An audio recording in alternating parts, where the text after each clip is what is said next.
నమస్కారం అమ్మా. నమస్కారం.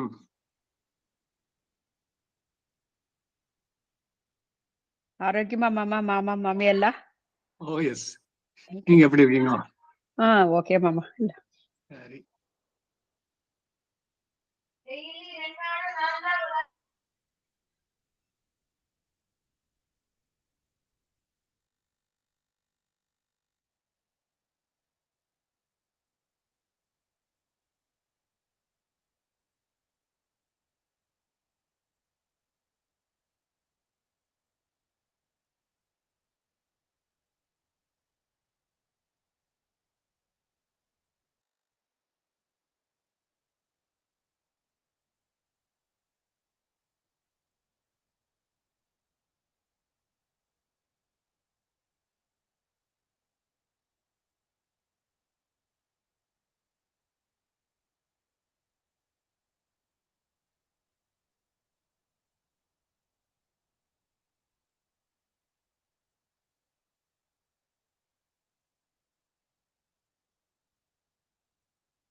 Hello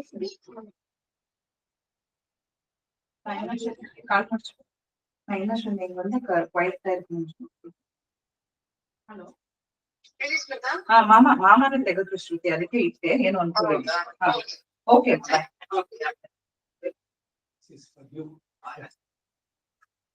you.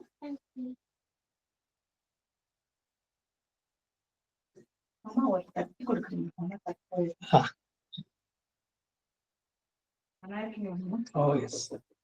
அவங்களை முதல் தடவை பார்த்ததே பிரசாந்த் வீட்ல. லாஸ்ட் இயர் வந்திருந்தப்ப நான் அவ்வளவு கவனம் கொடுத்துருக்கல. பாத்துட்டேன் நாளைக்கு.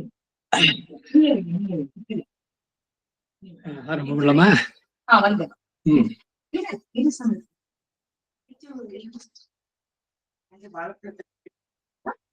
வச்சுடு நீ, நானு வச்சுடு. இப்போ छोटा बन के कहीं मामा शर्मा भी टाटा शर्मा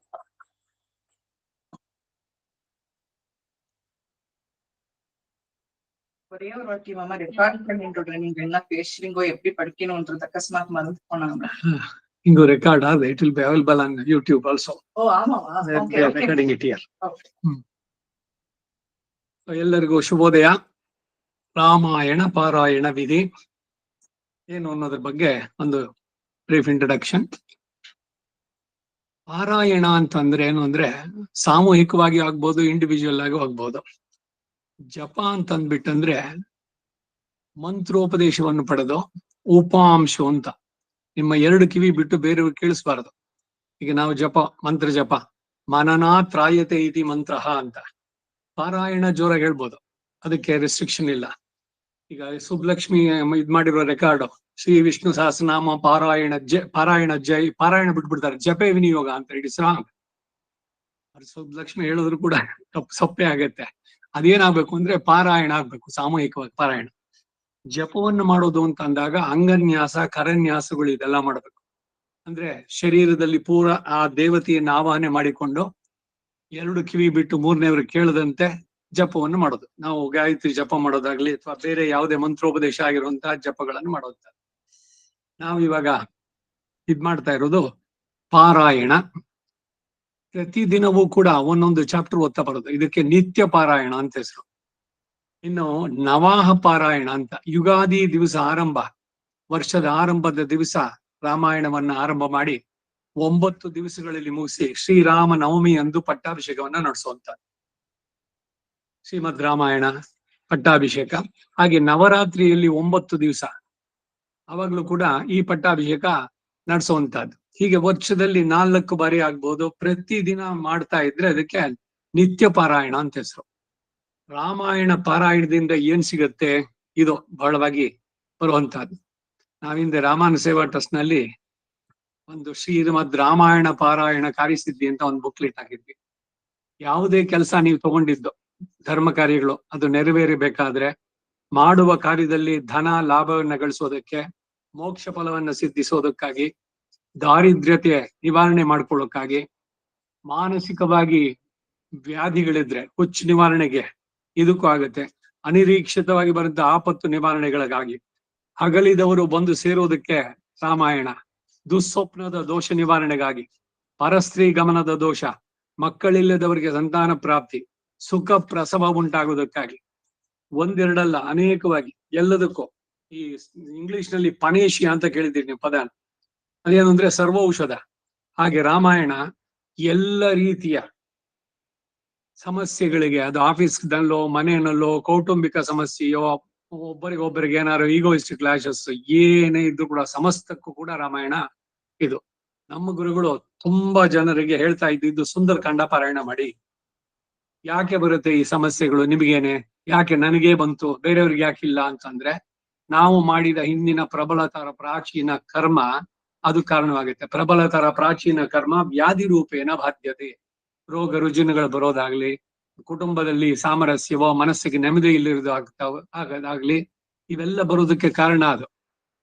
ಇವುಗಳ ಪರಿಹಾರಕ್ಕೆ ರಾಮಾಯಣ ಪಾರಾಯಣ ಬಹಳ ಇದು. ಈ ಬಿನ್ನಿ ಲೇಔಟ್ನಲ್ಲಿ ಬರೋ ವೆಂಕಟರಮಣ ಅಂತಿದ್ರು ಜ್ಯೋತಿಷ್ಯ, ಅವರು ಜ್ಯೋತಿಷ್ಯಕ್ಕೆ ಅನೇಕರು ಬಂದು ಕೇಳ್ತಾ ಇದ್ದಾರೆ. ಸಾಮಾನ್ಯವಾಗಿ ಇವರೆಲ್ಲ ಅಪ್ರೋಚ್ ಮಾಡೋದು ಏನಾದ್ರು ಪ್ರಾಬ್ಲಮ್ಸ್ ಇದ್ರೆ, ಮಕ್ಕಳಾಗ್ಲಿಲ್ಲ, ಮದುವೆ ಆಗ್ಲಿಲ್ಲ, ಕೆಲಸ ಸಿಕ್ಕಿಲ್ಲ, ಇನ್ನೇನೋ ಕಳುದಾಯ್ತು ಅದ್ ಸಿಗಬೇಕು, ಇನ್ನೇನೋ ಸಮಸ್ಯೆಗಳು, ಆಫೀಸ್ ಇಂದ ಮನೆ ಎಲ್ಲದಕ್ಕೂ ಕೂಡ ಪರಿಹಾರ, ಎಲ್ಲದಕ್ಕೂ ಏನು ಅಂದ್ರೆ ರಾಮಾಯಣ ಪಾರಾಯಣ ಹೇಳ್ತಾ ಇದ್ರು.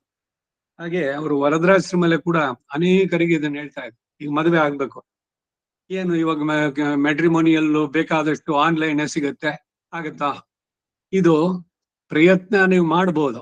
ಏನೋ ನೋಡಿದ್ರಿ, ಅವಳು ನೋಡೋದಕ್ ಚೆನ್ನಾಗಿತ್ತು, ಅಥವಾ ಅವನು ನೋಡೋಕ್ ಚೆನ್ನಾಗಿದ್ದು, ಅವನ ಗುಣನೋ ಏನೋ ಒಂದು ಇಂಪ್ರೆಸ್ ಆಯ್ತು ಅಂತ. ಹಿಂದೆ ಎಲ್ಲ ವಿವಾಹವನ್ನ ನಡೆಸ್ಬೇಕಾದ್ರೆ ಎರಡು ಇದನ್ನ ಜಾತಕಗಳನ್ನ ನೋಡಿ, ಯಾವುದು ಪ್ರತ್ಯಕ್ಷವಾಗಿ ನಮಗ್ ಕಾಣಿಸೋಲ್ವಾ ಅಂತದ್ದನ್ನ ತಿಳಿಸೋದಕ್ಕಾಗಿ ಬರ್ತಾ ಇದ್ದಿದ್ದು ಅದು ಏನು, ಜ್ಯೋತಿಷ್ಯದಲ್ಲಿ ಜಾತಕ ಅನುಕೂಲ,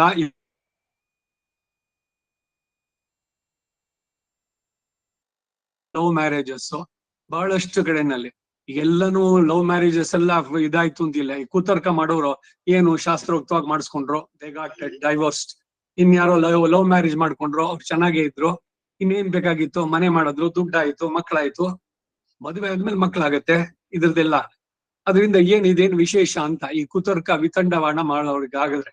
ಆದ್ರೆ ಉಪನಿಷತ್ ಏನ್ ಹೇಳುತ್ತೆ ಅಂದ್ರೆ, ಆತ್ಮನಸ್ತು ಕಾಮಾಯ ಪತ್ನಿ ಪ್ರಿಯೋ ಭವತಿ, ಪುತ್ರ ಪ್ರಿಯೋ ಭವತಿ, ವಿತ್ತ ಪ್ರಿಯೋ ಭವತಿ ಅಂತ. ಭಗವಂತನ ಸಂಕಲ್ಪ, ಅವನು ಸಂಕಲ್ಪಿಸಿದರೆ ಇವರಿಬ್ಬರು ಜೊತೆನಲ್ಲಿ ಇರೋದಕ್ಕೆ ಸಾಧ್ಯ. 25 ವರ್ಷ ವಿವಾಹ ಆಗಿ ಆನಿವರ್ಸರಿ ಆಗ್ಬೇಕಾದ್ರೆ ಡೈವರ್ಸ್ ಆಗಿದ್ದು ಕ್ಯಾನ್ಸಸ್ ಉಂಟು. ಮಕ್ಕಳು ಎಲ್ಲ ದೊಡ್ಡವರಾಗಿದ್ದಾರೆ, ಆವಾಗ ಇವರಿಗೇನೋ ಡಿಫರೆನ್ಸ್ ಆಫ್ ಒಪಿನಿಯನ್, ಈಗ ಇಬ್ರು ಸಪರೇಟ್ ಆಗಿದ್ದು. ಯಾಕಾಯ್ತು? ಎಷ್ಟು ದಿವಸ 25 ವರ್ಷ ಜೊತೆನಲ್ಲಿದ್ದು, ಆಮೇಲೆ ಯಾಕೆ ಬ್ರೇಕ್ ಆಯ್ತು ಅಂತಂದ್ರೆ, ಇದು ಕರ್ಮದಿಂದ ಅಣಿಯುವಂತಹದ್ದು. ಅದಕ್ಕೆ ಈ ಭಗವಂತನನ್ನ ಪ್ರಾರ್ಥನೆ ಮಾಡಿದ್ರೆ ಅಲ್ಲಾಗತ್ತೆ ಅಂತ ಉಪನಿಷತ್ತಿನ ಸಂದೇಶದಲ್ಲಿ ಬರೋದು. ಪತ್ನಿ ಪ್ರಿಯೋ ಭವತಿ, ನನ್ನ ಇಷ್ಟದಂತೆ ಎಲ್ಲವನ್ನೂ ನಡೆಸ್ತಾಳೆ, ಅದರಿಂದ ನನಗೆ ಅವಳು ಪ್ರಿಯಳು ಅಂತಲ್ಲ, ಭಗವಂತನ ಸಂಕಲ್ಪ. ಈ ಕಾರಣದಿಂದಾನೇ ಈ ಮ್ಯಾರೇಜ್ ಆನಿವರ್ಸರೀಸ್ ಬಂದಾಗ ಅದನ್ನ ನಮ್ಮ ಹಿಂದೂ ಕ್ಯಾಲೆಂಡರ್ ಪ್ರಕಾರ ಯಾವ ನಕ್ಷತ್ರದಲ್ಲಿ ನಿಮಗೆ ವಿವಾಹ ಆಗಿದ್ದು, ಆ ಮಾಸ, ಆ ಪಕ್ಷ, ಆ ನಕ್ಷತ್ರ, ಅದಕ್ಕೆ ಹಿಂದಿನ ದಿವಸ ಉಪವಾಸ ಇದ್ದು ಗಂಡ ಹೆಂಡತಿ ಇಬ್ರು ಕೂಡ ಮಾರನೇ ದಿವಸ ಭಗವಂತನಿಗೆ ವಿಶೇಷವಾದ ಪೂಜೆಯನ್ನ ಮಾಡಿ, ನಾವಿಬ್ರು ಈ ಜೊತೆನಲ್ಲಿ ಏನೋ ಕರ್ಮದ ಬಂಧುಗಳೆಲ್ಲ, marriages are made in heaven ಅನ್ನೋ ಕಥೆ ಇದೆಯಲ್ಲ, ಹಾಗೆ ಇವೆಲ್ಲ ಬಹಳಷ್ಟು ದೊಡ್ಡದಾಗತ್ತೆ ಹೇಳ್ತಾ ಹೋದ್ರೆ.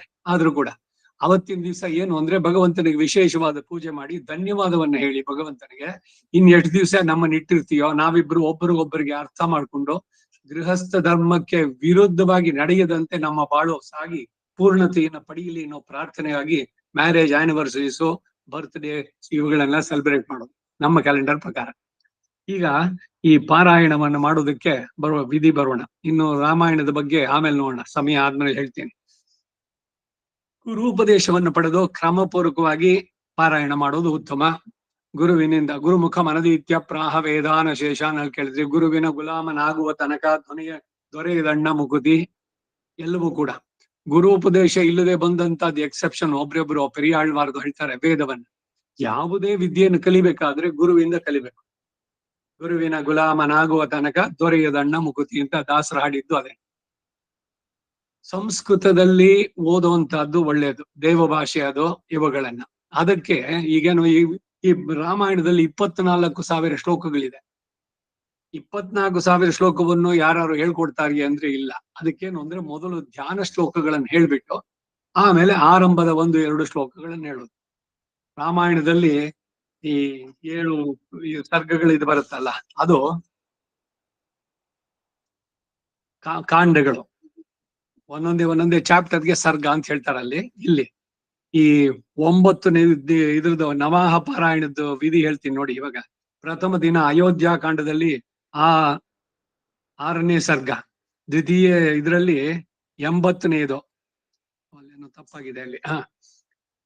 ತೃತೀಯ ದಿನ ಅರಣ್ಯ ಕಾಂಡ, ಚತುರ್ನೇ ದಿವಸ 4ನೇ ದಿವಸ ಕಿಷ್ಕಿಂಧ ಕಾಂಡದಲ್ಲಿ 46 ಸರ್ಗ ತನಕ, 5ನೇ ದಿವಸ ಸುಂದರ ಕಾಂಡದ 47 ಸರ್ಗಗಳು, 6ನೇ ದಿವಸ ಸುಂದರಕಾಂಡ ಮುಗಿಸಿ ಯುದ್ಧಕಾಂಡದ 50 ಸರ್ಗಗಳು, 7ನೇ ದಿವಸ ಯುದ್ಧಕಾಂಡದಲ್ಲಿ 99ನೇ ಸರ್ಗ ತನಕ, 8ನೇ ದಿವಸ ಉತ್ತರಕಾಂಡದಲ್ಲಿ 36ನೇದು, ನವಮೆ 9ನೇ ದಿವಸ ಮಿಕ್ಕಿದ್ದು ಎಲ್ಲದನ್ನ ಮುಡಿಸುವಂತಹದ್ದು.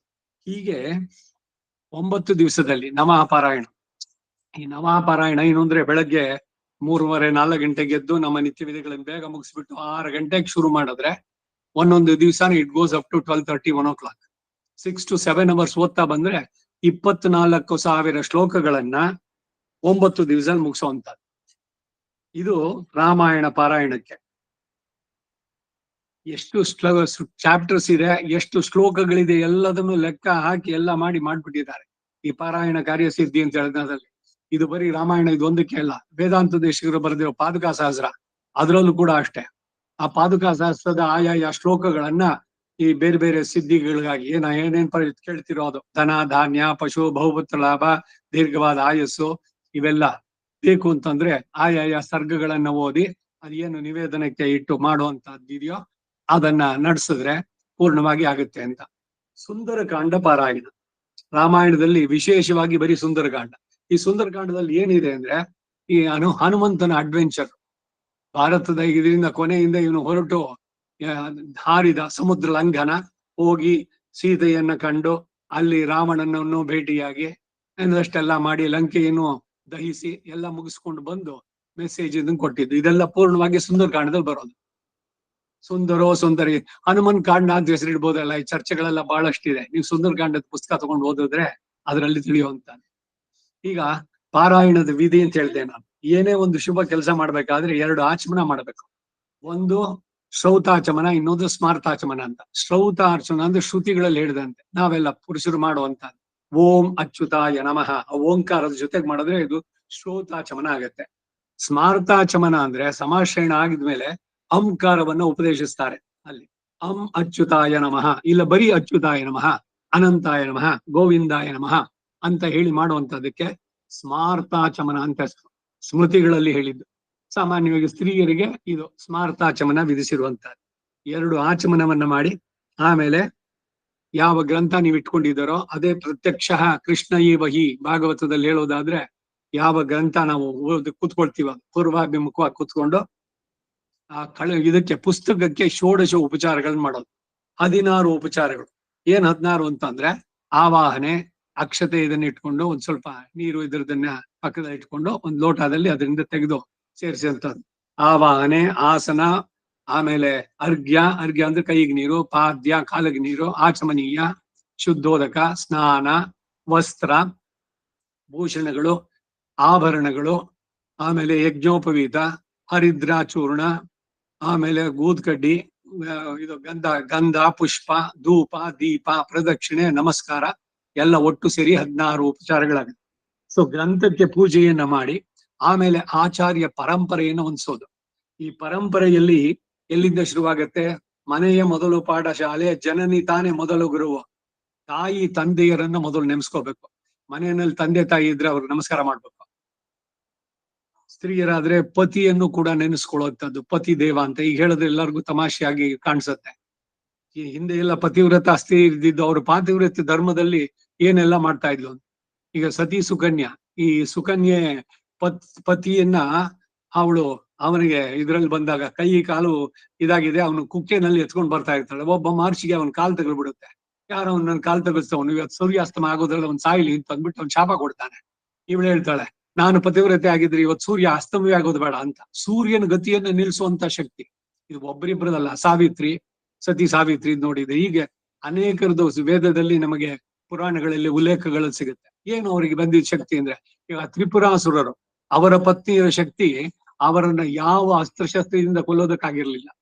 ದಾನವ ಸತಿ ಮಾನಾಪಹಾರ, ತ್ರಿಪುರ ವಿಜಯ ವಿಮರ್ದನ ರೂಪ, ಬುದ್ಧ ಜ್ಞಾನ ಚ ಬೌದ್ಧನಮೋ ಹರಿಭಕ್ತಂತೆ ಪರಿಪಾಲಯಮ. ಅವರ ವ್ರತವನ್ನ ಭಂಗಗೊಳಿಸಿದ ಭಗವಂತ. ಯಾಕೆಂದ್ರೆ ಲೋಕ ಕಲ್ಯಾಣಕ್ಕಾಗಿ.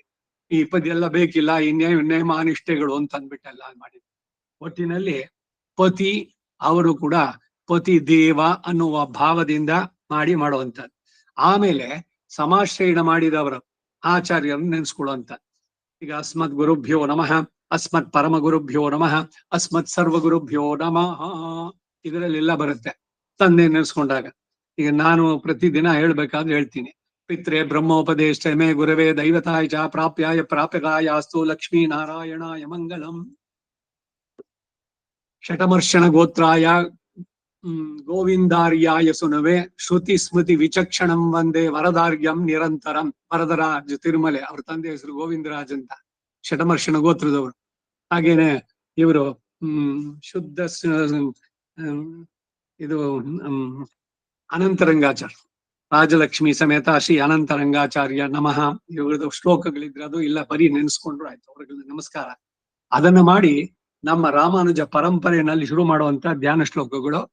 ಲಕ್ಷ್ಮೀನಾಥ ಸಮಾರಂಭಾಂ ನಾಥ ಯಾಮನ ಮಧ್ಯಮಾಂ ಅಸ್ಮದ್ ಆಚಾರ್ಯ ಪರ್ಯಂತಾಂ ವಂದೇ ಗುರು ಪರಂಪರಾಂ. ಲಕ್ಷ್ಮೀನಾಥ ಅವನಿಂದ ಶುರು ಮಾಡಿ ಅಸ್ಮದ್ ಆಚಾರ್ಯ ಪರ್ಯಂತ ನಮಗೆ ಸಮಾಶ್ರಯಣ ಮಾಡಿದ್ದವರು, ಅಲ್ಲಿಯ ತನಕ ಪರಂಪರೆಯನ್ನ ವಂದಿಸ್ತೇನೆ. ಅಸ್ಮದ್ ಗುರು ಸಮಾರಂಭ ಯತಿಶೇಖರ ಮಧ್ಯಮ ಲಕ್ಷ್ಮೀ ವಲ್ಲಭ ಪರ್ಯಂತ ವಂದೇ ಗುರು ಪರಂಪರಾಂ. ಇದು ಗುರು ಪರಂಪರೆ. ಇದಾದ್ಮೇಲೆ ರಾಮಾನುಜರನ್ನು ಇದ್ ಮಾಡುವಂತಹದ್ದು ಸಾಮಾನ್ಯವಾದ ಶ್ಲೋಕಗಳು ಎಲ್ರಿಗೂ ಬರುತ್ತೆ. ಯೋ ನಿತ್ಯಂ ಅಚ್ಯುತ ಪದಾಂಬುಜ ಯುಗ್ಮ ರುಕ್ಮ ವ್ಯಾಮೋಹತಃ ತದಿತರಾಣಿ ತೃಣಾಯ ಮೇನೆ ಅಸ್ಮದ್ ಗುರೋರ್ ಭಗವತೋಸ್ಯ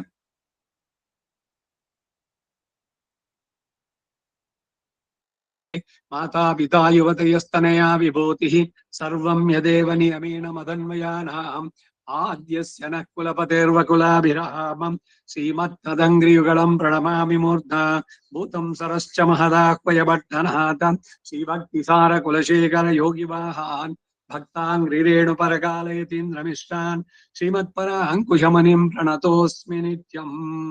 ಇದಿಷ್ಟಾದ್ಮೇಲೆ ರಾಮಾನುಜಾಚಾರ್ಯರಿಗೆ ರಾಮಾಯಣದ ಬಗ್ಗೆ ಉಪದೇಶ ಮಾಡಿದವರು ತಿರುಪತಿಯಲ್ಲಿದ್ದಂತಹ ಪೆರಿಯ ತಿರುಮಲೈ ನಂಬಿ, ಶ್ರೀಶೈಲ ಪೂರ್ಣ ಅಂತವರ ಹೆಸರು.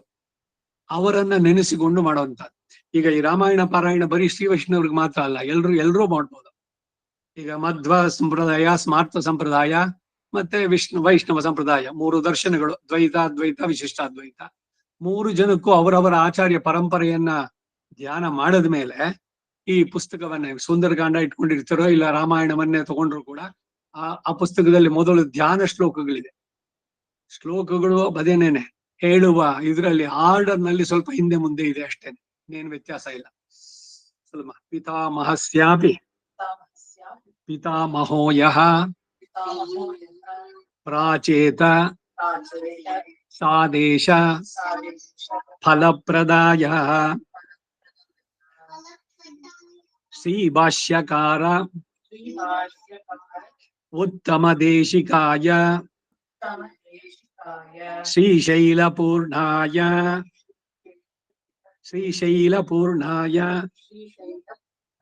ನಮೋ ನಮಸ್ತಾತ್. ಪುಸ್ತಕ ராமாயணத்தை தோன்றும் இல்லையா? சோ அத்துள்ள இருந்த தியான ஸ்லோகங்க சொல்ற ரெக்கார்ಡಿಗೆ ನಾ ಪಾತ್ಕೊಂಡು ನೀವು ಪಡ್ಲಾ.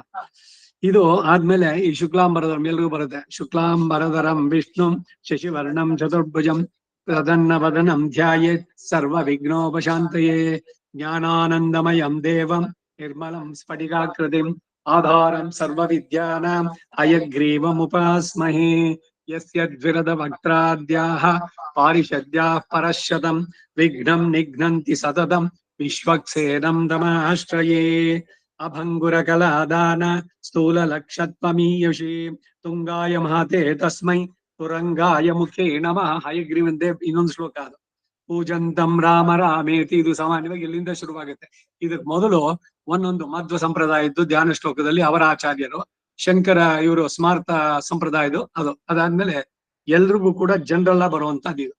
ಇಲ್ಲಿ ಪಾರಾಯಣದಲ್ಲಿ ಏನು ಅಂದ್ರೆ ವಾಲ್ಮೀಕಿಯನ್ನ ಕೊಂಡಾಡುವಂತ ಶ್ಲೋಕಗಳು, ರಾಮಾಯಣದ ಹಿರಿಮೆಯನ್ನು ಹೇಳುವಂತ ಶ್ಲೋಕಗಳು, ಆಮೇಲೆ ಆಂಜನೇಯನ, ಈ 3 ಹೇಳಿ ಆಮೇಲೆ ನೇರವಾಗಿ ಯಾವ ಇದು ಈಗ ರಾಮಾಯಣದ ಆರಂಭ ಬಾಲಕಾಂಡದಲ್ಲಿ ಮೊದಲನೇ ಇದು ಅಲ್ಲಿಂದ ಶುರು ಮಾಡಿದ್ರೆ, ಇಲ್ಲ ಸುಂದರಕಾಂಡ ತಗೊಂಡ್ರೆ ಸುಂದರಕಾಂಡದಲ್ಲಿ ತಥೋ ರಾವಣ ನೀತಾಯ ಅಂತ ಶುರುವಾಗುತ್ತೆ. ಚಾರಣ ಪತಿಯಲ್ಲಿ ಅವನು ಹೊರಟ ಅಂತ ಸಿದ್ಧರು, ಚಾರಣರು, ಕಿಂಪುರುಷರು, ವಿದ್ಯಾಧರರು ಇವರುಗಳೆಲ್ಲ ಇರೋದು. ಆಕಾಶದಲ್ಲಿ ಗುರುತ್ವಾಕರ್ಷಣೆಗಿಂತ ಮೇಲಿನ ಇದರಲ್ಲಿ ಅಲ್ಲಿ ಅವನು ಹೋದ ಅನ್ನೋದು ಬರುತ್ತೆ ಮೊದಲನೇ ಶ್ಲೋಕ ಅಲ್ಲಿ ಸುಂದರಕಾಂಡದ ಆರಂಭದಲ್ಲಿ. ಹೀಗೆ ಅದು ಆರಂಭ ಮಾಡುವಂತದ್ದು. ಆಯಾಯ ದಿವಸದ ಪಾರಾಯಣ, ದಿವಸಕ್ಕೆ ಒಂದು ಚಾಪ್ಟರ್, 20 ಇರ್ಬೋದು, 50 ಇರ್ಬೋದು, ಬಹಳ ಕಡಿಮೆ ಏನು ಹೆಚ್ಚಿಗೆ ಶ್ಲೋಕಗಳು ಇರುವಂತದ್ದು ಇದೆ, 80, 90, 100 ಹೀಗೆ ಇರುವಂತದ್ದು. ಸಾಮಾನ್ಯವಾಗಿ ಇದು ಒಂದೊಂದು ಸರ್ಗ ಅಂದ್ರೆ ಒಂದು ಚಾಪ್ಟರ್. ಅದನ್ನ ಪ್ರತಿದಿನ ಹೇಳೋದು. ಹೇಳ್ಬೇಕಾದ್ರೆ ಪ್ರತಿದಿನ ಈ ಧ್ಯಾನ ಶ್ಲೋಕಗಳನ್ನ ಹೇಳಬೇಕು. ಈ ಧ್ಯಾನ ಶ್ಲೋಕಗಳೆಲ್ಲ ಸೇರಿ ಒಟ್ಟು ಒಂದು 20 ಬರ್ಬೋದು, 15-20 ಆಚಾರ್ಯ ತನಿಯಂಗಳು ಇದನ್ನೆಲ್ಲ ಸೇರಿಸ್ಕೊಂಡು ಕಡೆನಲ್ಲಿ ಏವಮೇತತ್ ಪರಾವೃತ್ಯಂ ಆಖ್ಯಾನಂ ಭದ್ರಮಸ್ತು ವಹ ಅಂತ ಬರುತ್ತೆ ಕನ್ಕ್ಲೂಡಿಂಗ್ ಶ್ಲೋಕಗಳು. ಮಂಗಳಂ ಕೌಸಲೇಂದ್ರಾಯ ಮಹನೀಯ ಗುಣಾಬ್ಜ ಶ್ರೀರಾಮ ಮಂಗಳ, ಅದನ್ನ ಹೇಳಿ ಮುಗಿಸುವಂತ ಇದು ಸಾಮಾನ್ಯವಾದ ಒಂದು ಪಾರಾಯಣದ ಇದು. ಹೀಗೆ ಓದ್ತಾ ಹೋಗೋದು ಪ್ರತಿದಿನ ಒಂದೊಂದು ಚಾಪ್ಟರ್. ಈಗ ಸುಂದರಕಾಂಡದಲ್ಲಿ ನೀವು ತಗೊಂಡ್ರೆ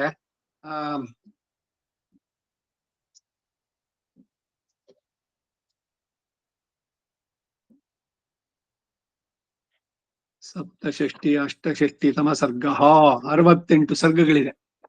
68 ಸರ್ಗಗಳು 68 ದಿವಸ ಆದಮೇಲೆ ಪಟ್ಟಾಭಿಷೇಕವನ್ನ ನಡೆಸೋದು.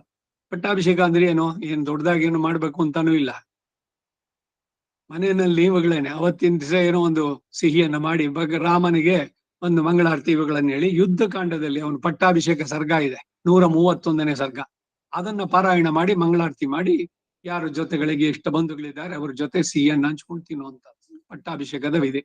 ಹೋಮವನ್ನ ನಡೆಸಿದ್ರೆ ಅದು ಸ್ವಲ್ಪ ದೊಡ್ಡದಾಗತ್ತೆ ಆ ರೀತಿನಲ್ಲಿ. ಅವಾಗೇನು ಅಂದ್ರೆ ಬಾಲಕಾಂಡದಲ್ಲಿ ಮೊದಲನೇ ಸರ್ಗ 100 ಶ್ಲೋಕಗಳಿದೆ, ಸಂಪೂರ್ಣ ರಾಮಾಯಣ ಅದು ಆರಂಭದಿಂದ ಕಡೆಯ ತನಕ. ಆ 100 ಶ್ಲೋಕಗಳ ಪಾರಾಯಣ ಮಾಡಿ ಆಮೇಲೆ ಈ ಪಟ್ಟಾಭಿಷೇಕ ಸರ್ಗಕ್ಕೆ ಒಂದೊಂದು ಶ್ಲೋಕಕ್ಕೂ ಆಹುತಿಯನ್ನ ನೀಡಿ ಅದನ್ನ ಮುಗಿಸಿ ಆಮೇಲೆ ಮಂಗಳಾರತಿ ಶಾತ್ಮರೆ ಇವುಗಳನ್ನ ನಡೆಸುವಂತ ಅದು ಪಟ್ಟಾಭಿಷೇಕ ನಡೆಸುವಂತ ವಿಧಿ. ಹೀಗೆ ಕಂಟಿನ್ಯೂಸ್ ಆಗಿ ಮಾಡ್ತಾ ಇರೋದು.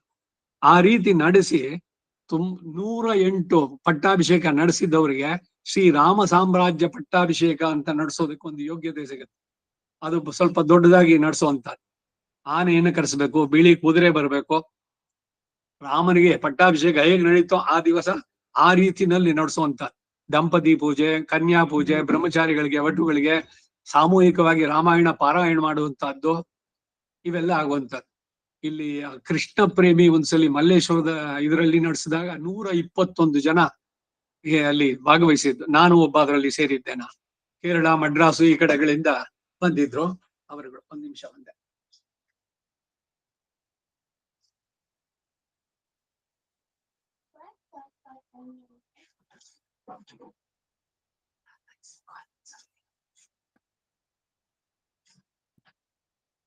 ಪ್ರತಿದಿನ ಬೆಳಗ್ಗೆ 6 ಗಂಟೆಗೆ ಶುರು ಮಾಡಿದ್ರೆ 1 ಗಂಟೆ ತನಕ ಎಲ್ರಿಗೂ ಅಲ್ಲಿ ಊಟ ಇದು ಎಲ್ಲದನ್ನು ಅರೇಂಜ್ ಮಾಡಿದ್ರು ಮಲ್ಲೇಶ್ವರದಲ್ಲಿ. ಹೀಗೆ ನಾನು ಆಫೀಸ್ಗೆ ಹೋಗೋದ್ರಿಂದ ನಾನು ಅಲ್ಲಿ ಪಾರಾಯಣ ಮಾಡಿ ಹೊರಟ್ಬಿಡ್ತೀನಿ ಅಂತ ಹೇಳಿ ಸೇರಿದ್ದೆ ಅಲ್ಲೊಂದ್ ಕಡೆ. ಇನ್ನೊಂದ್ಸಲಿ ಕೃಷ್ಣ ಇದು ನರಸಿಂಹ ದೇವಸ್ಥಾನದಲ್ಲಿ ಒಂದಾಗಿತ್ತು ಶ್ರೀರಾಮ ಸಾಮ್ರಾಜ್ಯ ಪಟ್ಟಾಭಿಷೇಕ. ಆಗಿನ ಕಾಲಕ್ಕೆ ಏನೋ ಒಂದು 3-4 ಲಕ್ಷ ಖರ್ಚಾಗಿರ್ಬೇಕು. ಪ್ರತಿಯೊಬ್ಬರಿಗೂ ಇದ್ ಮಾಡಿ ಬಂದವರಿಗೆಲ್ಲ ಊಟ, ಬೆಳಗ್ಗೆ ಸಂಜೆ ಹೋಮಗಳು ಇವೆಲ್ಲ ನಡೆಸಿ ವೈಭವವಾಗಿ ನಡೆಸುವಂತ ಸಾಮ್ರಾಜ್ಯ ಪಟ್ಟಾಭಿಷೇಕ ಅಂದ್ರೆ ಏನು ಅನ್ನೋದು ಕೇಳಿದೆ. ಈಗ ಈ ಧ್ಯಾನ ಶ್ಲೋಕಗಳನ್ನು ಮುಂದುವರಿಸ್ತೀನಿ, ಕೇಳ್ಬಿಡಿ. ಎಲ್ಲ ಸಮಯ ಜಾಸ್ತಿ ಇರೋದ್ರಿಂದ ರಿಪಿಟೇಷನ್ ಇಲ್ದಿದ್ರು ಕೂಡ. ಕೂಜಂತಂ ರಾಮ ರಾಮೇತಿ ಮಧುರಂ ಮಧುರಾಕ್ಷರಂ ಆರುಹ್ಯ ಕವಿತಾ ಶಾಖಂ ವಂದೇ ವಾಲ್ಮೀಕಿ ಕೋಕಿಲಂ. ವಾಲ್ಮೀಕಿಯನ್ನ ಒಂದು ಕೋಗಿಲೆಗೆ ಓಡಿಸ್ತಾ ಇದ್ದಾರೆ ಇಲ್ಲಿ. ಕೂಜಂತಂ ರಾಮ ರಾಮೇತಿ ಮಧುರಂ ಮಧುರಾಕ್ಷರಂ, ರಾಮ ರಾಮ ಅನ್ನ ಕೊಂಡಾಡೋದು. ವಾಲ್ಮೀಕಿರ್ ಮುನಿಸಿಂಹಸ್ಯ ಕವಿತಾವನಚಾರಿಣ ಶೃಣ್ವನ್ ರಾಮ ಕಥಾನಾದಂ ಕೋ ನಯಾತಿ ಪರಾಂಗತಿಂ. ರಾಮಾಯಣವನ್ನು ಕೇಳಿದವನು ಯಾರು ಮೋಕ್ಷ ಸಾಮ್ರಾಜ್ಯವನ್ನು ಪಡೆಯೋದೇ ಇಲ್ಲ, ಪಡೆಯದೇ ಇರ್ಲಿಕ್ಕೆ ಸಾಧ್ಯನೇ, ಎಲ್ರು ಖಂಡಿತ ಸಿಗ್ತಾರೆ ಅಂತ. ಕೋ ನಯಾತಿ ಪರಾಂಗತಿಂ ಯಃ ಪಿಬನ್ ಸತತಂ ರಾಮ ಚರಿತಾಮೃತ ಸಾಗರಂ ಅತೃಪ್ತಸ್ತಂ ಮುನಿಂ ವಂದೇ ಪ್ರಾಚೇತ ಸಮಕಲ್ಪಶಂ. ಪ್ರಚೇತಸ ವಂಶ ಆ ಇದ್ರಲ್ಲಿ ಬಂದವನು ವಾಲ್ಮೀಕಿ. ಈ ಬೇಡರ ಕುಲ ಅವನು ಕಾಡಿನಲ್ಲಿ ಇದ್ ಮಾಡಿದ್ದ ಅನ್ನೋ ಕಥೆ ಇದೆಯಲ್ಲ, ಅದು ಮೂಲ ರಾಮಾಯಣದಲ್ಲಿ ಇಲ್ಲ. ರಾಮಾಯಣಗಳು ಅನೇಕವಾಗಿ ಬಂತು, 16-18 ರಾಮಾಯಣಗಳು. ವಿಶ್ವದ ಎಲ್ಲ ಭಾಷೆಗೂ ರಾಮಾಯಣ ಇದಾಗಿದೆ, ಅನುವಾದ ಆಗಿದೆ. ಅದರಲ್ಲಿ ಬೇರೆ ಯಾವುದೇ ಈಗ ಅಗಸನೆ ಹೇಳುವಂತ ವೃತ್ತಾಂತ ಆದಿಕವಿ ವಾಲ್ಮೀಕಿ ಬರ್ದಿದ್ರಲ್ಲಿ ಇಲ್ಲ.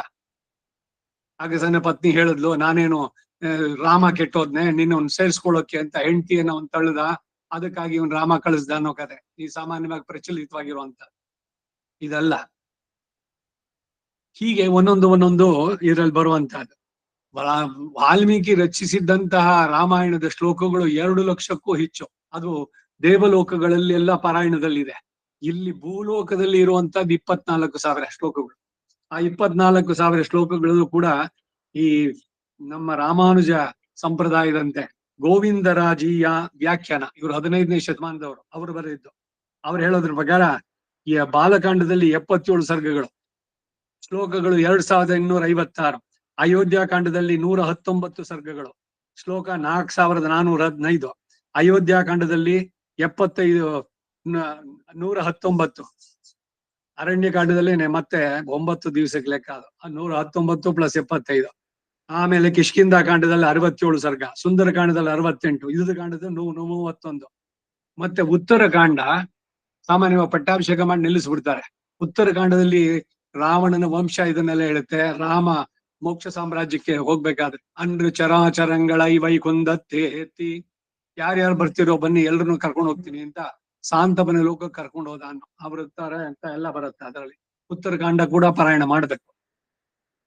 ಒಟ್ಟು ಸೇರಿ 677 ಸರ್ಗಗಳು, ಶ್ಲೋಕಗಳು 24,253. ಇದು ಅಕಾರ್ಡಿಂಗ್ ಟು ಗೋವಿಂದರಾಜಿಯ. ಹೀಗೆ ಪಾರಾಯಣದಲ್ಲಿ. ಸೊ ಜನರಲ್ ಆಗಿ ಏನ್ ಮಾಡ್ತಾರೆ, ಯುದ್ಧಕಾಂಡದ್ದು ಪಟ್ಟಾಭಿಷೇಕ ಆಗಿದ ತಕ್ಷಣ ಮುಂದಕ್ಕೆ ಬಾಲಕಾಂಡಕ್ಕೆ ಬಂದ್ಬಿಡ್ತಾರೆ. ಉತ್ತರಕಾಂಡ ಕೆಲವರು ಓದೋದಿಲ್ಲ, ಆದ್ರೆ ಉತ್ತರಕಾಂಡ ವಾಲ್ಮೀಕಿ ಬರೆದಿದ್ದುಂಟು, ಅದನ್ನು ಕೂಡ ಪಾರಾಯಣ ಮಾಡಬೇಕು. ಅದು ವಿಧಿ. ಈಗ ಮುಂದಕ್ಕೆ ಹೋಗೋಣ. ಶ್ಲೋಕಗಳು. ಪಿಬನ್ ಸತತಂ ರಾಮ ಚರಿತ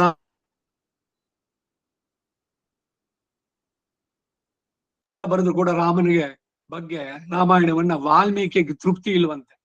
ಅತೃಪ್ತಸ್ತಂ ಮುನಿಂ ವಂದೇ ಪ್ರಾಚೇತಸಂ ಅಕಲ್ಮಷಂ. ದೋಷ ದೂರನಾದವನು, ಒಂದು ಚೂರು ಕಲ್ಮಶ ಇಲ್ಲದವನು.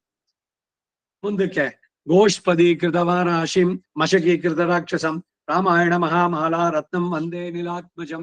ಆಂಜನೇಯನನ್ನು ಕೊಂಡಾಡ್ತಾ ಇರೋದು. ಮೊದಲು ವಾಲ್ಮೀಕಿದಾಯ್ತು, ಇವಾಗ ಈ ಹಸು ಚಿಕ್ಕ ತೊರೆ ನೀರನ್ನ ಹೇಗೆ ದಾಟುತ್ತೋ ಹಾಗೆ ಗೋಷ್ಪದೀಕೃತ ವಾರಾಶಿಂ, ಸಮುದ್ರವನ್ನ ಹಸು ಒಂದು ಚಿಕ್ಕ ತೊರೆಯನ್ನ ದಾಟುವಂತೆ ದಾಟಿದ. ಮಶಕೀಕೃತ ರಾಕ್ಷಸಂ, ರಾಕ್ಷಸನ ಒಳ್ಳೆ ಸೊಳ್ಳೆಯನ್ನು ಹೊಡೆದಂತೆ ಹೊಡೆದು ಹಾಕದ್ನಂತೆ. ಗೋಷ್ಪದೀಕೃತ ವಾರಾಶಿ ಮಶಕೀಕೃತ ರಾಕ್ಷಸಂ ರಾಮಾಯಣ ಮಹಾಮಾಲಾ ರತ್ನಂ ವಂದೇ ಅನಿಲಾತ್ಮಜಂ. ರಾಮಾಯಣದ ಒಂದು ಮಾಲೆ ಅಂತಂದ್ರೆ ಅದರಲ್ಲಿ ನಾಯಕ ಮಣಿಯಾಗಿರುವಂತವನು ಆಂಜನೇಯ ಅಂತ. ಅಂಜನಾನಂದನಂ ವೀರಂ ಜಾನಕಿ ಶೋಕನಾಚನಂ ಕಪೀಶಂ ಅಕ್ಷಹಂತಾರಂ. ಅಕ್ಷಹಂತಾರ ಅಂದ್ರೆ ಅಕ್ಷ ಕುಮಾರ ರಾವಣನ ಮಗ, ಅವನನ್ನು ಕೊಂದವನು. ಇವನ ಬೇಕು ಅಂತ ಹೊಡೆದಿದ್ದಲ್ಲ, ಅವರೆಲ್ಲ ಯುದ್ಧಕ್ಕೆ ಬಂದ್ರು ಸೆಲ್ಫ್ ಡಿಫೆನ್ಸ್ಗೆ. ವಿಭೀಷಣನೇ ಹೇಳ್ತಾನೆ, ಏನು ನಮ್ಮ ಕಡೆಯವ್ರನ್ನ ಇಷ್ಟೆಲ್ಲ ಕೊಂದ್ಬಿಟ್ನಲ್ಲ ಅಂತಂದ್ರೆ ಅವನ ರಕ್ಷಣೆಯನ್ನು ಮಾಡ್ಕೊಳ್ಳೋದಕ್ಕಾಗಿ ಅವನು ಪ್ರತಿಯಾಗಿ ಮಾಡಿದಾಗ ಆಗಿರ್ಬೋದು. ಆದ್ರಿಂದ ದೂತನಾಗಿ ಬಂದವನ್ ತಲೆ ತೆಗಿಯೋಂಗಿಲ್ಲ. ರಾವಣ ಹೇಳ್ತಾನೆ ಅವನ್ ತಲೆ ತೆಗೀರಿ ಅಂತಾನೆ. ಅದಕ್ಕೆ ವಿಭೀಷಣ ಹೇಳ್ತಾನೆ, ನೀನು ಶಾಸ್ತ್ರಜ್ಞ, ತಿಳಿದವನು, ಯಾರು ದೂತ ಅಂತ ಬಂದವನು ಮೆಸೇಜ್ ಕಳಿಸ್ಬೇಕಲ್ಲ ವಾಪಸ್ಸು, ನಿಮ್ದೇನಿದೆ ಅಂತ. ಅವನ್ ತಲೆ ತೆಗೆದ್ಬಿಟ್ರೆ ಹೇಗೆ? ಒಂದ್ ವೇಳೆ ಅವನು ಉದ್ದಟನ ಮಾಡಿದಾನೆ ಅಂತಂದ್ರೆ ಇನ್ನೇನಾರು ಒಂದು ಅಂಗವನ್ನು ಶಿಕ್ಷೆ ಏನಾರು ಒಂದು ಕೊಡ್ಬೋದು, ಬಟ್ ಪ್ರಾಣ ತೆಗೆಯೋದಲ್ಲ. ಅದಕ್ಕೆ ಒಂದು ಬಾಲಕ್ ಬೆಂಕಿ ಹಚ್ಚಿ ಅಂತಂದ. ಅಲ್ಲಿಂದ ಮುಂದೆ ಕಥೆ ಎಲ್ಲ ಬರುವಂತ. ಕಪೀಶಂ ಅಕ್ಷಾಂತಾರಂ ವಂದೇ ಲಂಕಾ ಭಯಂಕರಂ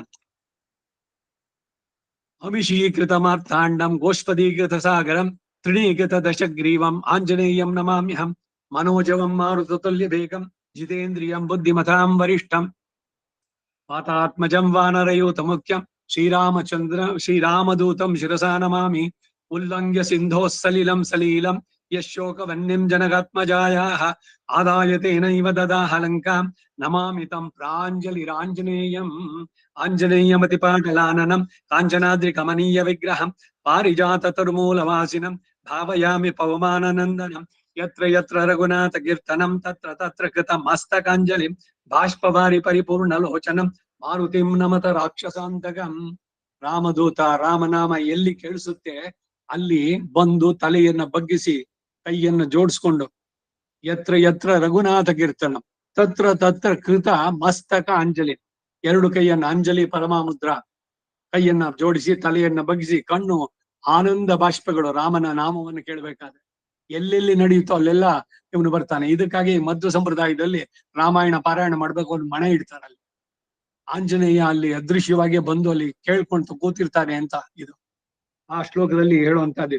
ಬಾಷ್ಪಮಾರಿ ಪರಿಪೂರ್ಣ ಲೋಚನ ಮಾರುತಿಂ ನಮತ ರಾಕ್ಷಸಾಂತಕಂ. ಇದಾದ್ಮೇಲೆ ರಾಮಾಯಣದ ಪ್ರಾರ್ಥನೆ. ರಾಮಾಯಣ ಪ್ರಾರ್ಥನೆಯಲ್ಲಿ ವೇದ ವೇದ್ಯೆ ಪರೇ ಪುಂಸಿ ಜಾತೆ ದಶರಥಾತ್ಮಜೆ ವೇದ ಪ್ರಾಚೇ ದಶಾದಾಸಿ ಸಾಕ್ಷಾತ್ ರಾಮಾಯಣಾತ್ಮನ. ರಾಮಾಯಣಕ್ಕೆ ಆತ್ಮವಾಗಿ ಸಾಕ್ಷಾತ್ ವೇದವೇ ಆಯ್ತು ಅಂತ. ಇವುಗಳಿಗೆ ಇತಿಹಾಸ ಪುರಾಣಗಳಿಗೆ ಉಪಬ್ರಹ್ಮಣಗಳು ಅಂತ ಹೆಸರು. ಇತಿಹಾಸ ಪುರಾಣಾಭ್ಯಾಂ ವೇದಂ ಸಮುಪಬ್ರಹ್ಮಯೇತ್ ಅಂತ. ವೇದದಲ್ಲಿ ಹೇಳಿದ್ದು ಗಹನವಾಗಿದೆ, ಗೂಢವಾಗಿದೆ, ಎಲ್ರಿಗೂ ಅರ್ಥ ಆಗೋಲ್ಲ, ಅದನ್ನ ಸ್ಪಷ್ಟೀಕರಿಸೋದಕ್ಕೆ ಬಂದಂತ ಇತಿಹಾಸ.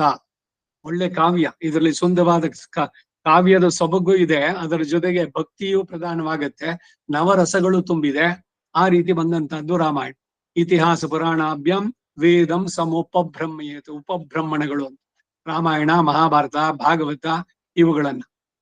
ಪ್ರಾತರ್ದ್ಯೂತ ಪ್ರಸಂಗೇನ ಮಧ್ಯಾಹ್ನೆ ಸ್ತ್ರೀ ಪ್ರಸಂಗತಃ ರಾತ್ರೋ ಚೋರ ಪ್ರಸಂಗೇನ ಕಾಲೋ ಗಚ್ಚತಿ ಧೀಮತ. ಸಮಯದ ಸದುಪಯೋಗ ಮಾಡ್ಕೊಳ್ಳೋದು ಇದು. ವಿವೇಕಿಗಳಾದವರು ಬೆಳಗ್ಗೆ ಪ್ರಾತಃ ದ್ಯೂತ ಪ್ರಸಂಗೇನ, ದ್ಯೂತ ಅಂದ್ರೆ ಮಹಾಭಾರತ, ಮಧ್ಯಾಹ್ನ ಸ್ತ್ರೀ ಪ್ರಸಂಗತಃ ಮಧ್ಯಾಹ್ನದಲ್ಲಿ ರಾಮಾಯಣ, ರಾತ್ರೋ ಚೋರ ಪ್ರಸಂಗೇನ ಕೃಷ್ಣ ಭಾಗವತವನ್ನ ಓದುವಂತ ಒಂದೊಂದು ಚಾಪ್ಟರ್ ದಿವಸಾಲು, ಬೆಳಗ್ಗೆ ಮಧ್ಯಾಹ್ನ ಸಾಯಂಕಾಲ 3 ಕಾಲಗಳಲ್ಲಿ. ಈಗ ವಿಷ್ಣು ಸಹಸ್ರನಾಮದಲ್ಲಿ ಶ್ರೀರಾಮ ರಾಮ ರಾಮ ಇತಿ 3 ಸಲ ಯಾಕೆ ಹೇಳ್ತೀರಿ? ವನಮಾಲೆ ಗದಿಶಂಗಿ 3 ಸಲ. ದಿವಸಕ್ಕೆ 3 ಬಾರಿ ಹೇಳ್ಬೇಕು ವಿಷ್ಣು ಸಹಸ್ರನಾಮವನ್ನು. ಬೆಳಗ್ಗೆ ಪ್ರಾತಃ ಸಂಧ್ಯೆ, ಮಧ್ಯಾಹ್ನ ಸಂಧ್ಯಾ, ಸಾಯಂ ಸಂಧ್ಯಾ. ಪುರುಷರಿಗೆ ಹೇಗೆ ಸಂಧ್ಯಾ ವಂದನೆ ಇದೆಯೋ ಸ್ತ್ರೀಯರಿಗೂ ಸಂಧ್ಯಾ ವಂದನೆ. ಏನು ಸಂಧ್ಯಾ ವಂದನೆ ಅಂದ್ರೆ ಸಂಧ್ಯಾ ಕಾಲದಲ್ಲಿ, ಸಂಧಿ ಕಾಲ, ಬೆಳಗ್ಗೆ ಮಧ್ಯಾಹ್ನ, ಆ ಮಧ್ಯದ ಸಂಧಿ ಕಾಲ 12 ಗಂಟೆ. ಹಾಗೆ ಸಂಜೆ ಸೂರ್ಯ ಅಸ್ತಮ ಆಗ್ತಾ ಇದೆ, ದಿನ ಮುಗೀತು, ರಾತ್ರಿ ಶುರುವಾಗತ್ತೆ, ಆ ಸಂದರ್ಭ. ಇವೆಲ್ಲ ಸತ್ವೋದ್ರಿಕ್ತವಾದ ಕಾಲಗಳು. ಸಾಯಂಕಾಲ ಆಯ್ದ ತಕ್ಷಣ ಅದಕ್ಕೆ ದೇವರಿಗೆ ಕೈಕಾಲು ತೊಳ್ಕೊಂಡು ದೀಪ ಹಚ್ಚಿ ಆ ಸಂದರ್ಭದಲ್ಲಿ ಭಗವಂತನ ನಾಮ ಸಂಕೀರ್ತನೆ. ಹಾಗೇನೆ ಬೆಳಗ್ಗೆ ಸೂರ್ಯ ಉದಯ ಆಗೋಕ್ ಮೊದಲು, ಹೀಗೆ 3 ಕಾಲಗಳು ಆ ರೀತಿನಲ್ಲಿ ನಡೆಸುವಂತ. ವೇದ ಪ್ರಾಚೇತಸಾದಾಸೀತೆ ಸಾಕ್ಷಾತ್ ರಾಮಾಯಣಾತ್ಮನ, ರಾಮಾಯಣಕ್ಕೆ ಆತ್ಮನಾಗಿ ವೇದವೇ ಬಂತು ಅಂತ.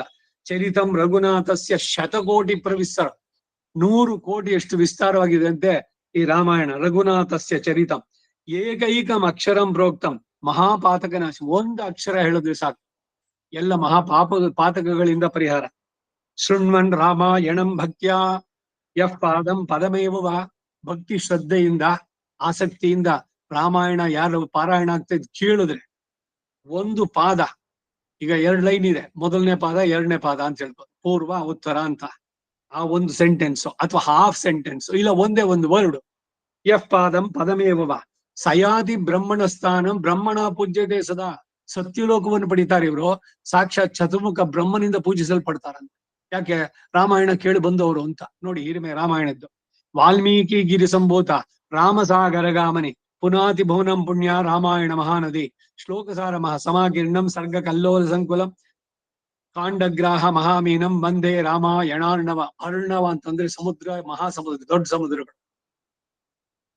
ಯಃ ಕರ್ಣಾಂಜಲಿ ಸಂಪುಟೈಃ ಅಹರಹ ಸಮ್ಯಕ್ ಪಿಬತ್ಯಾದರ ವಾಲ್ಮೀಕೇರ್ ಆದರಾತ್ ವಾಲ್ಮೀಕೇರ್ ವದನಾರವಿಂದಗಳಿತಂ ರಾಮಾಯಣಾಖ್ಯಂ ಮಧು.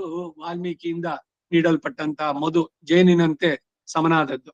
ಜನ್ಮ ವ್ಯಾಧಿ ಜರ ವಿಪತ್ತಿ ಮರಣೈಹಿ ಅತ್ಯಂತ ಸೋಪದ್ರವ, ತಾಪತ್ರಯಗಳು ಎಲ್ಲದರ ಪರಿಹಾರ ಇದು. ಸಂಸಾರಂ ಸವಿಹಾಯ ವಿಗಚ್ಚತಿ ಪುಮಾನ್ ವಿಷ್ಣು ಪದಂ ಶಾಶ್ವತಂ. ಇಲ್ಲಿ ಇದ್ದಾಗ ಈ ಎಲ್ಲ ಕ್ಲೇಶಗಳಿಂದ, ರೋಗಗಳಿಂದ, ಸಮಸ್ಯೆಗಳಿಂದ ಪರಿಹಾರ. ಶರೀರ ಬಿಟ್ಟ ಮೇಲೆ ಮೋಕ್ಷ ಸಾಮ್ರಾಜ್ಯ. 2 ಕೂಡ ಇಟ್ ಇಸ್ ಡೆಫಿನೆಟ್ಲಿ ಅಶ್ಯೂರ್ಡ್ ಅಂತಾರೆ, ಸಂಶಯವೇ ಇಲ್ಲ ಅದರಲ್ಲಿ. ಅದನ್ನ ಹೇಳೋದು. ಎಲ್ಲ ರೀತಿಯ ಉಪದ್ರವ, ಸಂಸಾರದ ಬಂಧನದಿಂದನೂ ಬಿಡಿಸುವಂತಹದ್ದು. ತದ್ ಉಪಗತ ಸಮಾಸ ಸಂಧಿಯೋಗಂ ಸಮಮಧುರೋಪನ ತಾರ್ಥವಾಕ್ಯ ಬಂಧ ರಘುವರ ಚರಿತಂ ಮುನಿ ಪ್ರಣೀತಂ ದಶಶಿರಸಶ್ಚ ವಧಂ ನಿಶಾಮ ಯಧ್ವಂ. ಸಮಮಧುರೋಪನ ತಾರ್ಥ ವಾಕ್ಯಬದ್ಧಂ, ಎಲ್ಲ ಸಂಧಿ ಸಮಾಸಗಳು ಛಂದೋಬದ್ಧವಾಗಿ ಅನುಷ್ಠು ಛಂದಸ್ಸಿನಲ್ಲಿ ರಾಮಾಯಣವನ್ನ ಮಾಡಿದ್ರು. ಅದಕ್ಕೆ ಅವ್ರ ವೃತ್ತಾಂತ ನೀವೆಲ್ಲ ಕೇಳಿದ್ದೀರಿ ಕಥೆನ. ತಮಸಾ ನದಿ ತೀರದಲ್ಲಿ ವಾಲ್ಮೀಕಿ ಸ್ನಾನಕ್ಕೆ ಹೊರಟಾಗ 2 ಕ್ರೌಂಚ ಪಕ್ಷಿಗಳು ಪರಸ್ಪರ ಅನುರೂಪದಿಂದ ಒಂದಕ್ಕೊಂದು ಜೊತೆನಲ್ಲಿ ಕೂತಿದ್ವು. ಅದರಲ್ಲಿ ಇವನು ಆ ಗಂಡುಕೆಯನ್ನು ಹೊಡೆದ. ಬೇಡ, ಮಾನಿಷವಾದ ಪ್ರತಿಷ್ಠಾತ್. ಅವನ ಬಾಯಿನಲ್ಲಿ ಕೋಪ, ಸಡನ್ ಆಗಿ ಆ ಕರುಣೆ, ಅಯ್ಯೋ ಅನ್ಯಾಯವಾಗಿ ಅವನ್ ಕೊಂದಲ್ಲ ಅಂತ ನಿನಗೆ. ಆಮೇಲೆ ಮನಸ್ಸಿನಲ್ಲಿ ದುಃಖ ವಾಲ್ಮೀಕಿಗೆ, ನನ್ನಿಂದ ಕೋಪ ಬಂದು ಇವ್ರು ಹೇಳಿದ್ರೆ ಅದಕ್ಕೆ ಬ್ರಾಹ್ಮಣನ್ನ ರೇಗಿಸಬಾರದು ಅನ್ನೋದು. ಅವನೇನಾದ್ರು ಶಪಿಸಿದ್ರೆ ಅದು ಶಾಪ ಉಂಟು, ಅದು ನಡೆಯುತ್ತೆ. ಆದ್ರೆ ಇವನಿಗೆ ಆಧ್ಯಾತ್ಮಿಕವಾಗಿ ಇವನು ದಾರಿದ್ರ್ಯವನ್ನು ಪಡೆದಿದ್ದಾನೆ. ಹಾಗೆ ವಾಲ್ಮೀಕಿಗೆ ಮನಸ್ಸಿಗೆ ಬೇಸರ ಆದಾಗ ಸಾಕ್ಷಾತ್ ಬ್ರಹ್ಮನೇ ಬಂದು, ನೀನೇನ್ ಅನ್ಕೋಬೇಡ, ನಾನೇ ನೀನ್ ಬಾಯಿನ ಬರ್ಸ್ದೆ. ಆ ಶ್ಲೋಕ ಅನುಷ್ಠು ಛಂದಸ್ಸಿನಲ್ಲಿ ಬಂದಿದ್ದು. ಅದನ್ನೇ ಮಂಗಳ ಶ್ಲೋಕವಾಗಿ ಇಟ್ಕೊಂಡು ನೀ ರಾಮಾಯಣವನ್ನ ಬರೀ, ನಾರದರು ಬಂದು ನಿನಗೆಲ್ಲ ಹೇಳ್ತಾರೆ ಅಂತ. ಹೀಗೆ ಇಲ್ಲಿ ಮಹಾಭಾರತದಲ್ಲಿ ಸಂಜಯನಿಗೆ ಭಗವಂತ ವ್ಯಾಸನೇನೆ ಕೊಟ್ಟನೋ ಇಲ್ವೋ ದಿವ್ಯವಾದ ದೃಷ್ಟಿ. ಕೇಳಿದ್ದು ಧೃತರಾಷ್ಟ್ರಂಗೆ, ನಂಗೆ ಬೇಡ ಅವನು ಕೊಡು ಅಂತಂದೆ. ಸಂಜಯ ನನ್ನ ಯಾವ ಜನ್ಮದ ಇದು ಪುಣ್ಯ ನನಗೆ ಅವರ ಕೃಪೆಯಿಂದ ಅವನು ಕೂತ್ಕೊಂಡಿರೋ ಜಾಗದಲ್ಲಿ ಹಸ್ತಿನಾಪುರದಲ್ಲೇನೆ ಕುರುಕ್ಷೇತ್ರದಲ್ಲಿ ನಡೆಯೋ ಯುದ್ಧವನ್ನ ರನ್ನಿಂಗ್ ಕಾಮೆಂಟ್ರಿ ಅವನು ಕೊಟ್ಟ, ನೇರವಾಗಿ ನೋಡ್ತಾ ಅದನ್ನು. ಹಾಗೆ ವಾಲ್ಮೀಕಿ ಅವನ ಜೀವಮಾನದಲ್ಲೇನೆ, ಇದು ಯಾವ್ದೋ ಕಾಲದಲ್ಲಿ ನಡೆದಿದ್ದಲ್ಲ. ವಾಲ್ಮೀಕಿ ಆಶ್ರಮದಲ್ಲೇ ಸೀತೆ ಇದ್ದು, ಲವಕುಶರು ಜನಿಸಿದ್ದು ಎಲ್ಲ ಅಲ್ಲೇನೆ. ಇವೆಲ್ಲವನ್ನು ಕೂಡ ವಾಲ್ಮೀಕಿ ಬರೆದಿದ್ದೆಲ್ಲದನ್ನು. ಹಾಗೆ ರಘುವರ ಚರಿತಂ ಮುನಿ ಪ್ರಣೀತಂ ದಶಶಿರಸಶ್ಚ ವಧಂ ನಿಶಾಮ ಯಧ್ವಂ. ಇದು ಇಷ್ಟು ಇದ್ರದ್ದು ಧ್ಯಾನ ಶ್ಲೋಕಗಳು. ಇದಾದ್ಮೇಲೆ ರಾಮಚಂದ್ರನ ಪ್ರಾರ್ಥನೆ. ಶ್ರೀರಾಘವಂ ದಶರಥಾತ್ಮಜಮ ಪ್ರಮೇಯಂ ಸೀತಾಪತಿಂ ರಘುಕುಲಾನ್ವಯ ರತ್ನದೀಪಂ ಆಜಾನುಬಾಹುಂ ಅರವಿಂದ ದಲಾಯತಾಕ್ಷಂ ರಾಮಂ ನಿಶಾಚರ ವಿನಾಶಕರಂ ನಮಾಮಿ. ವೈದೇಹಿ ಸಹಿತಂ ಸುರದ್ರುಮತಲೆ ಹೈಮೇ ಮಹಾಮಂಟಪೆ ಮಧ್ಯೆ ಪುಷ್ಪಕಮಾಸನೆ ಮಣಿಮಯೇ ವೀರಾಸನೆ ಸುಸ್ಥಿತಂ ಅಗ್ರೇ ವಾಚಯತಿ ಪ್ರಭಂಜನ ಸುದೇ ತತ್ವಂ ಮುನಿಭ್ಯಃ ಪರಂ ವ್ಯಾಖ್ಯಾಂತಂ ಭರತಾದಿಭಿಃ ಪರಿವೃತಂ ರಾಮಂ ಭಜೆ ಶ್ಯಾಮಲಂ. ಇದು ಕಡೆಯದು ಧ್ಯಾನ ಶ್ಲೋಕಗಳನ್ನ ಹೇಳಿದಂತೆ ರಾಮನನ್ನ ಅವನು ಪಟ್ಟಾಭಿಷಿಕ್ತನಾಗಿ ಕೂತಿರೋದು. ವೈದೇಹಿ ಸಹಿತಂ ಸುರದ್ರುಮತಲೆ ಹೈಮೇ ಮಹಾಮಂಟಪೆ, ಚಿನ್ನದ ಮಂಟಪ, ಅದರಲ್ಲಿ ಮಧ್ಯೆ ಪುಷ್ಪಕಂ ಆಸನೆ ಮಣಿಮಯೆ ವೀರಾಸನೆ ಸುಸ್ಥಿತ.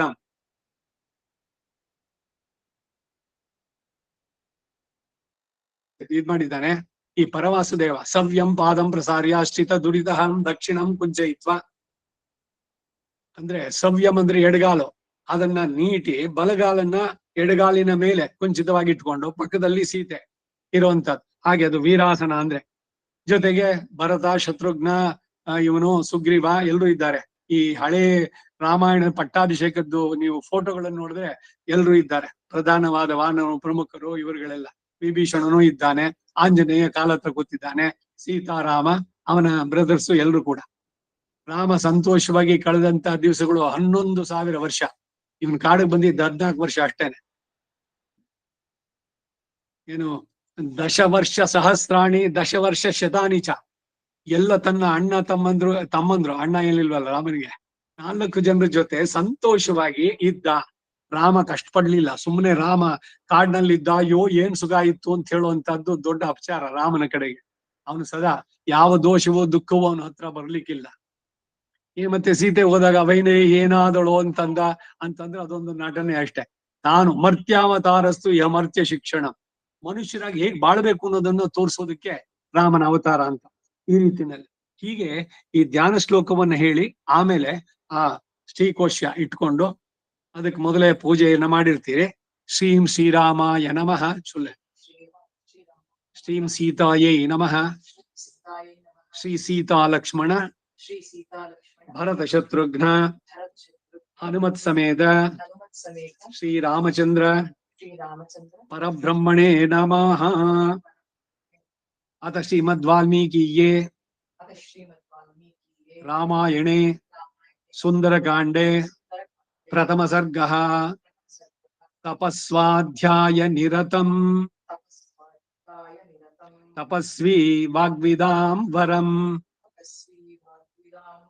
ನಾರದಂ ಪರಿಪಪ್ರಚ್ಛ ವಾಲ್ಮೀಕಿರ್ ಮುನಿಪುಂಗವಂ. ಇದು ಮೊದಲನೇ ಶ್ಲೋಕ. ಅದನ್ನ ನೀವುಗಳು ರಿಪೀಟ್ ಮಾಡಿ. ಎಲ್ಲ ನೇರವಾಗಿ ಬಂದು ಗುರುಪದೇಶದಲ್ಲಿ ಎಲ್ಲ ಆನ್ಲೈನು ಎಲ್ಲರೂ ಇರುವಂತಹದ್ದು. ಇದು ವಾಪಕ್ಷ ಅಷ್ಟಾರು ಆಗತ್ತೆ ಅನ್ನೋದಕ್ಕೆ ನೇರವಾಗಿ ಬಂದು ಕಲಿಬೇಕು. ವೇದಾನು ಅಷ್ಟೇ. ಮುಂದಿನಿಂದ ಇಪ್ಪ ಮೊದಲನೇ ಶ್ಲೋಕದಲ್ಲಿ ತಥೋ ರಾವಣ ನೀತಾಯಾಹ ಸೀತಾಯಾ ಶತ್ರುಕರ್ಷಣಃ ಈಯೇಷ ಪದಮನ್ವೇಷ್ಟುಂ ಚಾರಣಾಚರಿತೆ ಪತಿ. ಸಿದ್ಧರು, ಚಾರಣರು, ಗಂಧರ್ವರು, ಅಪ್ಸರು ಇವರೆಲ್ಲ ಇದ್ದಾರೆ. ಆ ಚಾರಣರು ಓಡಾಡುವಂತ ರೂಟ್ ಇದೆಯಲ್ಲ, ಆ ಜಾಗದಲ್ಲಿ ಇವನು ಹೋಗಿದ್ದು ಅಂತ.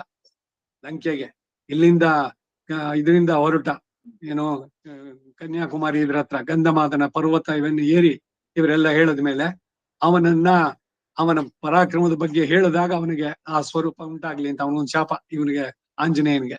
ಎಲ್ಲ ಋಷಿಗಳನ್ನೆಲ್ಲ ಹಿಂಸೆ ಮಾಡ್ತಾ ಇದ್ದ. ಎಲ್ಲರಿಂದ ವರ ಸಿಕ್ಕಿದ್ದು ಇವೆಲ್ಲ ಆಂಜನೇಯನ ಚರಿತ್ರೆನಲ್ಲಿ ಬರೋದು. ಸೊ ಜಾಂಬವಂತ ಜ್ಞಾಪಿಸ್ತಾನೆ, ನೀನು ಅತೀವ್ರ ಪರಾಕ್ರಮಿ ಅಂತ ಹೇಳ್ತಾ ಇದ್ದಂಗೆ ಇವನು ಶರೀರ ಬೆಳೆಸ್ತಾನೆ. ಆಮೇಲೆ ಇಲ್ಲಿಂದ ಒಂದು ನೆಗೆತ ಮೇಲೆ ಹೋಗಿ ಅಲ್ಲಿಂದ ಹೊರಟ ಅವನು ಮುಂದಕ್ಕೆಲ್ಲ ಅವೆಲ್ಲ ಅಡ್ವೆಂಚರ್ ಏನೇನ್ ಮಾಡಿದ್ನೋ ಅದೆಲ್ಲ ಸುಂದರಕಾಂಡದಲ್ಲಿ ಪೂರ್ಣವಾಗಿ 68 ಸರ್ಗದಲ್ಲಿ ಬರುತ್ತೆ. ಹೀಗೆ ಮಾಡುವಂತದ್ದು ಪಾರಾಯಣಕ್ಕೆ. ಇದರಲ್ಲಿ ಸಪ್ತಸರ್ಗಿ ಪಾರಾಯಣ ಅಂತ ಬಹಳ ಬಹಳ ಇಟ್ ಇಸ್ ವೆರಿ ಎಫೆಕ್ಟಿವ್. ಏನು ಅತ್ಯಂತ ತೀವ್ರವಾದಂತಹ ಪ್ರಾಬ್ಲಮ್ಸ್, ಕುಟುಂಬದ ಸಮಸ್ಯೆಗಳು ಅಥವಾ ರೋಗಗಳು, ಇವೆಲ್ಲದಕ್ಕೂ ಕೂಡ ಸಪ್ತಸರ್ಗಿ ಪಾರಾಯಣ ಅಂದ್ರೆ ಒಂದು ದಿವಸಕ್ಕೆ 7 ಸರ್ಗ. ಹಾಗೆ ಹೋಗ್ತಾ ಇದ್ರೆ 11ನೇ ದಿವಸಕ್ಕೆ 68 ಸರ್ಗ ಆಗೋಗುತ್ತೆ. ಹೇಳಿ ಇದ್ರಲ್ಲಿ ಮತ್ತೆ ಶುರು ಮಾಡ್ಕೊಳ್ಬೇಕು ಕಂಟಿನ್ಯೂಟಿ. ಈ ರೀತಿನಲ್ಲಿ ನಡೆಸುವಂತ ಸಪ್ತಸರ್ಗಿ ಪಾರಾಯಣ ಎಲ್ಲ ಡೀಟೇಲ್ಸ್ ಎಲ್ಲ ಅದರಲ್ಲೇ ಬರುತ್ತೆ ಸುಂದರಕಾಂಡದಲ್ಲಿ. ಆ ರೀತಿನ ಒಂದೇನು ಅಂತಂದ್ರೆ, ಒಂದು ಸರ್ಗ ನೀವು ಒಂದ್ ಚಾಪ್ಟರ್ ಓದಕ್ ಶುರು ಮಾಡಿದ್ರೆ ಅರ್ಧದಲ್ಲಿ ನಿಲ್ಸಿ ಹೋಗ್ಬಾರ್ದು. ಒಂದು ಡಿಸಿಪ್ಲಿನ್. ಈ ಶ್ಲೋಕ ಎಲ್ಲ ಪಾರಾಯಣ ಪೂರ ಮುಗಿದ ಮೇಲೆ ಏವಮೇತತ್ ಪುರಾವೃಕ್ಯಂ ಆಖ್ಯಾನಂ ಭದ್ರಮಸ್ತುವಃ ಪ್ರವ್ಯಾರ್ಥ ವಿಸ್ತಬ್ಧಂ ಬಲಂ ವಿಷ್ಣು ಪ್ರವರ್ಧತಾಂ ಅಂತ ಬರುತ್ತೆ. ಲಾಭಸ್ತೇಷಾಂ ಜಯಸ ಕೆಲವು ಮಂಗಳ ಶ್ಲೋಕಗಳು, ಅವುಗಳನ್ನೇಳಿ ಮಂಗಳಂ ಕೌಸಲೆಯಂದಾಯಿ. ಪ್ರತಿದಿನ ಈ ಧ್ಯಾನ ಶ್ಲೋಕಗಳು, ಆಮೇಲೆ ಆ ಸರ್ಗದ ಚಾಪ್ಟರ್, ಕಡೆಯಲ್ಲಿ ಕನ್ಕ್ಲೂಡಿಂಗ್. ಈ ರೀತಿ ಮಾಡೋದು. ಇದನ್ನ ಯಾವಾಗ ಹೇಳ್ಬೇಕು? ಉತ್ತಮ ಪಕ್ಷ ಬೆಳಗ್ಗೆ. ಸ್ತ್ರೀಯರಾದವರು ಮನೆ ಕೆಲಸಗಳಿರುತ್ತೆ, ಮಕ್ಕಳನ್ನ ಸ್ಕೂಲ್ ಕಳಿಸ್ಬೇಕು, ಪತಿಯ ಆಫೀಸ್ಗೆ ಹೋಗೋದು ಇದೆಲ್ಲ ಇದ್ರೆ ಅವ್ರನ್ನೆಲ್ಲ ಕಳಿಸ್ಬಿಟ್ಟು ಆಮೇಲೆ ಮಾಡ್ಬೋದು. ಬೆಳಗ್ಗೆ ಆಗ್ಬೋದು, ಮಧ್ಯಾಹ್ನ, ಸಾಯಂಕಾಲ, ರಾತ್ರಿ, ಯಾವಾಗ ಬೇಕಾದ್ರೆ, ನೋ ರಿಸ್ಟ್ರಿಕ್ಷನ್ ಏಟ. ಯಾವಾಗ ಬೇಕಾದ್ರೂ ದಿವ್ಸಕ್ಕೆ ಒಂದ್ಸಲಿ ಓದ್ತಾ ಇದೀನಿ ಅಂತದ್ದು ಇದೊಂದು ಸಂಕಲ್ಪ ಮಾಡೋದು. ಒಂದ್ ದಿವ್ಸಕ್ಕೆ ಒಂದ್ ಚಾಪ್ಟರ್ ಸಾಕು. ಅದರಲ್ಲಿ 15 ಶ್ಲೋಕ ಇರ್ಬೋದು, ಅಥವಾ it may be 60, 70, depends on the particulars chapters. So ಆ ರೀತಿನಲ್ಲಿ ಮಾಡ್ತಾ ಬರೋದು. ಕನ್ಕ್ಲೂಡ್ ಮಾಡ್ಬೇಕಾದ್ರೆ ಚಾಪ್ಟರ್ ಒಂದು ಶುರು ಮಾಡಿದಾಗ ಮಧ್ಯದಲ್ಲಿ ಮಾತ್ರ ನಿಲ್ಸೋದು ಬೇಡ. ಇದೊಂದಾದ್ರೆ ಇನ್ನೊಂದು ಜನರಲ್ ಆಗಿ, ಈಗ ರಾಮಾಯಣ ಪೂರ್ಣ ಓದೋದಾದ್ರೆ ಸುಂದರಕಾಂಡದ ಇದ್ರದ್ದಾಯ್ತು. ಇವಾಗ ದಶರಥ ಶರೀರವನ್ನ ಬಿಟ್ಟ, ನಿಲ್ಲಿಸಿದಾಗ ಆ ಜಾಗದಲ್ಲಿ ದುಃಖಾಂತವಾಗಿ ನಿಲ್ಲಿಸಬಾರ್ದು, ಸ್ಯಾರೋ ಎಂಡಿಂಗ್ ನಲ್ಲಿ ನಿಲ್ಲಿಸಬಾರ್ದು. ಅದಕ್ಕಾಗಿ ಮುಂದಿನ ಶ್ಲೋಕ ಸರ್ಗದ ಒಂದು ಶ್ಲೋಕನೋ 4 ಇದನ್ನ ಓದ್ಬಿಟ್ಟು ಆಮೇಲೆ ನಿಲ್ಸುವಂತ. ಯಾವಾಗ್ಲೂ ಓದುವಂತ ಅದ್ರಲ್ಲಿ ಸುಖಾಂತವಾಗಿ ಆಗ್ಬೇಕು ಅನ್ನೋದು ಇರುತ್ತೆ ಆ ರೀತಿಯಲ್ಲಿ. ಸೊ ಹೀಗೆ ಈ ಪೂಜೆನಲ್ಲಿ ಏನ್ ಮಾಡ್ಬೇಕು ಅನ್ನೋದಕ್ಕೆ, ಅಸ್ಮಿನ್ ಶ್ರೀ ಕೋಶೆ ಶ್ರೀ ಸೀತಾ ಲಕ್ಷ್ಮಣ ಭರತಶತ್ರುಘ್ನ ಹನುಮತ್ ಸಮೇತ ಶ್ರೀ ರಾಮಚಂದ್ರ ಪರಬ್ರಹ್ಮಣೇ ನಮಃ ಆವಾಹಯಾಮಿ. ಅಕ್ಷತೆಯಿಂದ ಆವಾಹಯಾಮಿ. ರತ್ನ ಸಿಂಹಾಸನಂ ಸಮರ್ಪಯಾಮಿ. ಪಾದ್ಯಂ ಸಮರ್ಪಯಾಮಿ. ಅರ್ಘ್ಯಂ ಸಮರ್ಪಯಾಮಿ. ಆಚಮನೀಯಂ ಸಮರ್ಪಯಾಮಿ. ವಸ್ತ್ರ ಯಜ್ಞೋಪವೀತ ಆಭರಣಾದಿ ಗಂಧ ಪುಷ್ಪ ಧೂಪ ದೀಪ ನಿವೇದನ ಇವೆಲ್ಲವನ್ನು, ಊದ್ಕಡ್ಡಿ, ಮಂಗಳಾರತಿ, ಕರ್ಪೂರ, ಏನಾದ್ರು ಒಂದು ನಿವೇದನಕ್ಕೆ ಏನ್ ಹಣ್ಣು ಇರುತ್ತೋ ಅದು, ಇದನ್ನ ಇಲ್ಲ ಎಲ್ಲ ಅಡಿಗೆ ಆಗಿದೆ ಅಂತ ಅಂದ್ಬಿಟ್ಟರೆ ಪಾರಾಯಣ ಮಾಡಿದ್ಮೇಲೆ ಅದನ್ನೇ ಭಗವಂತನಿಗೆ ಪೂಜಾ ರೂಮ್ ನಲ್ಲಿ ರಾಮನ ಇದರದಕ್ಕೆ ನಿವೇದನ ಕಳಶಕ್ಕೂ ಅಥವಾ ಗ್ರಂಥಕ್ಕೂ ಸಮರ್ಪಣೆ ಮಾಡಿ ಮಾಡುವಂತ. ಹೀಗೆ ಒಂದೊಂದನ್ನು ಮಾಡುವಂತಹದ್ದು. ಇದು ಪಾರಾಯಣದ ವಿಧಿವಿಧಾನಗಳು. ಇನ್ನು ಇದ್ರ ಬಗ್ಗೆ ಯಾರಿಗಾರು ಏನಾದ್ರು ಸಂದೇಹಗಳಿದ್ರೆ ಬೇಕಾದ್ರೆ ಕೇಳ್ಬೋದು. ನಮಃ ಪಾರಾಯಣ ಅಂದ್ರೆ 9 ದಿವಸಗಳಲ್ಲಿ ಮಾಡುವಂತಹದ್ದು. ಮತ್ತೆ ಶ್ಲೋಕವನ್ನ ತಪ್ಪಿಲ್ಲದೆ ಹೇಳಿದ್ರೆ ಬಹಳ ಒಳ್ಳೇದು. ಇದಾಗ್ಲಿಲ್ಲ, ನನಗೆ ಸಂಸ್ಕೃತ ಬರೋದಕ್ಕೆ ಕಷ್ಟ ಆಗುತ್ತೆ ಅಂದ್ರೆ ಕನ್ನಡದ ಆವೃತ್ತಿಯನ್ನು ಕೂಡ ನೋಡ್ಬೋದು. ಈಗ ರಾಮಾಯಣದಲ್ಲಿ ಇನ್ ಕೆಲವು ವಿಷಯಗಳು, ಈಗ 3 ವರ್ಷನ್ಸ್, 3 ಇದು ರಾಮಾಯಣದಿದ್ದೆ. ಒಂದು ಕಲ್ಕಟಾ ಎಡಿಷನ್, ಇನ್ನೊಂದು ಬಾಂಬೆ ಎಡಿಷನ್, ಮತ್ತೊಂದು ಮಡ್ರಾಸ್ ಎಡಿಷನ್ ಅಂತ ಅನೇಕ ಇದರಿಂದ ಬಂದಿರೋದು. ರಾಮಾಯಣ ಆಗಿದ್ ಯಾವಾಗ? ವರದರಾಜಶ್ರಮಲ್ಲೇ ರಾಮಾಯಣ ಅವತಾರ ಕಾಲ ನಿರ್ಣಯ ಅನ್ನೋ ಒಂದು ಪುಸ್ತಕ ಬರೆದಿದ್ದಾರೆ. 14 ಏಪ್ರಿಲ್ 1 ಕೋಟಿ ಎಷ್ಟು ಲೆಕ್ಕ ಬರುತ್ತೆ ಅದು. ಅಷ್ಟು ವರ್ಷಗಳ ಹಿಂದೆ ರಾಮಾಯಣ ಆಗಿರೋದು ವಾಲ್ಮೀಕಿ ಬರೆದಿದ್ದು. ಅದಾದ್ಮೇಲೆ ಏನು ಡಿವಿಯೇಷನ್ಸ್ ಇದೆಲ್ಲ ಬರ್ಬೋದಾ? ಇವಾಗ ಮಂಕುತಿಮ್ಮನ ಕಗ್ಗ 4 ಲೈನ್ ಇದೆ, ನಂಗೂ ಕನ್ನಡ ಬರುತ್ತೆ ಅಂತ 4 ಲೈನ್ ಸೇರಿಸ್ಬಿಟ್ಟು ನಾನು ಒಂದ್ ಸೇರಿಸ್ಬಿಡೋದು ಅದ್ರೊಳಗೆ. ಈ ರೀತಿ ಪ್ರಕ್ಷಿಪ್ತಗಳು ಬೇರೆ ಬೇರೆ ಸೇರಿರುವಂತದ್ದೆಲ್ಲ ಆಗುತ್ತೆ. ಮೂಲ ಕವಿ, ಅದಕ್ಕೇನೆ ಆದಿ ಕವಿ ವಾಲ್ಮೀಕಿ ಅಂತಾನೆ ನಾವ್ ಹೇಳೋದು. ನಮಗೆ ಆಧಾರ ಯಾವುದು ಅಂದ್ರೆ ವಾಲ್ಮೀಕಿ ಬರೆದಂತ ರಾಮಾಯಣ. ಈ ಕಂಬ ರಾಮಾಯಣ ಇದೆ, ರಂಗನಾಥ ರಾಮಾಯಣ ಇದೆ, ಕಬೀರು ಇವನು ರಾಮಚರಿತ ಮಾನಸ್ ಬರ್ದವನ ತುಳಸಿದಾಸ್ ಅವನ್ ಬರ್ದಿದ್ದಿದೆ, ಅಧ್ಯಾತ್ಮ ರಾಮಾಯಣ ಇದೆ. ಹೀಗೆ ತುಂಬಾ ರಾಮಾಯಣಗಳಿವೆ. ನಾವು ಪಾರಾಯಣಕ್ಕೆ ಇಟ್ಕೊಳ್ಳೋದು ವಾಲ್ಮೀಕಿ ರಾಮಾಯಣ.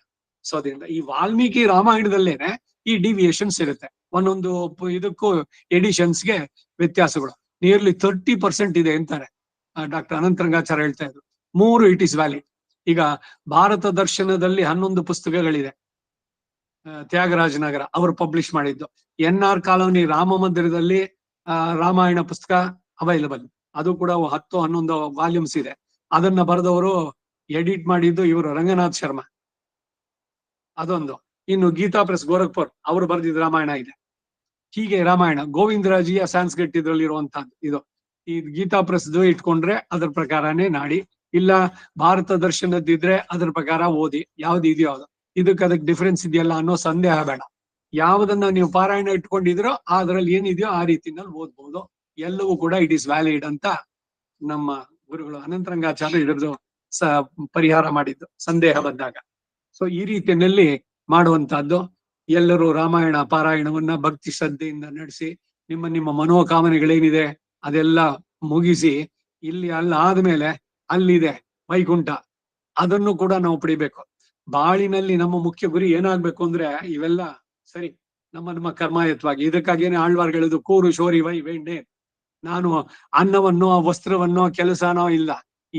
ಯಾವ್ಯಾವ ಪ್ರಾಣಿಗಳು ಇಲ್ಲಿ ಪ್ರಪಂಚದಲ್ಲಿ ಹುಟ್ಟಿದಾರೋ ಅಂದ್ರೆ ಕರ್ಮಾಯತವಾದ ಶರೀರ ಪಡೆದಿದ್ದಾರೋ ಅವರಿಗೆ ಆಹಾರವನ್ನು ಅವನು ಕೊಟ್ಬಿಟ್ಟಿದ್ದಾನೆ. ಒಂದಗಳು ಹೆಚ್ಚಿರೋದು, ಒಂದಗಳು ಕೊರೆ ಇರೋದು.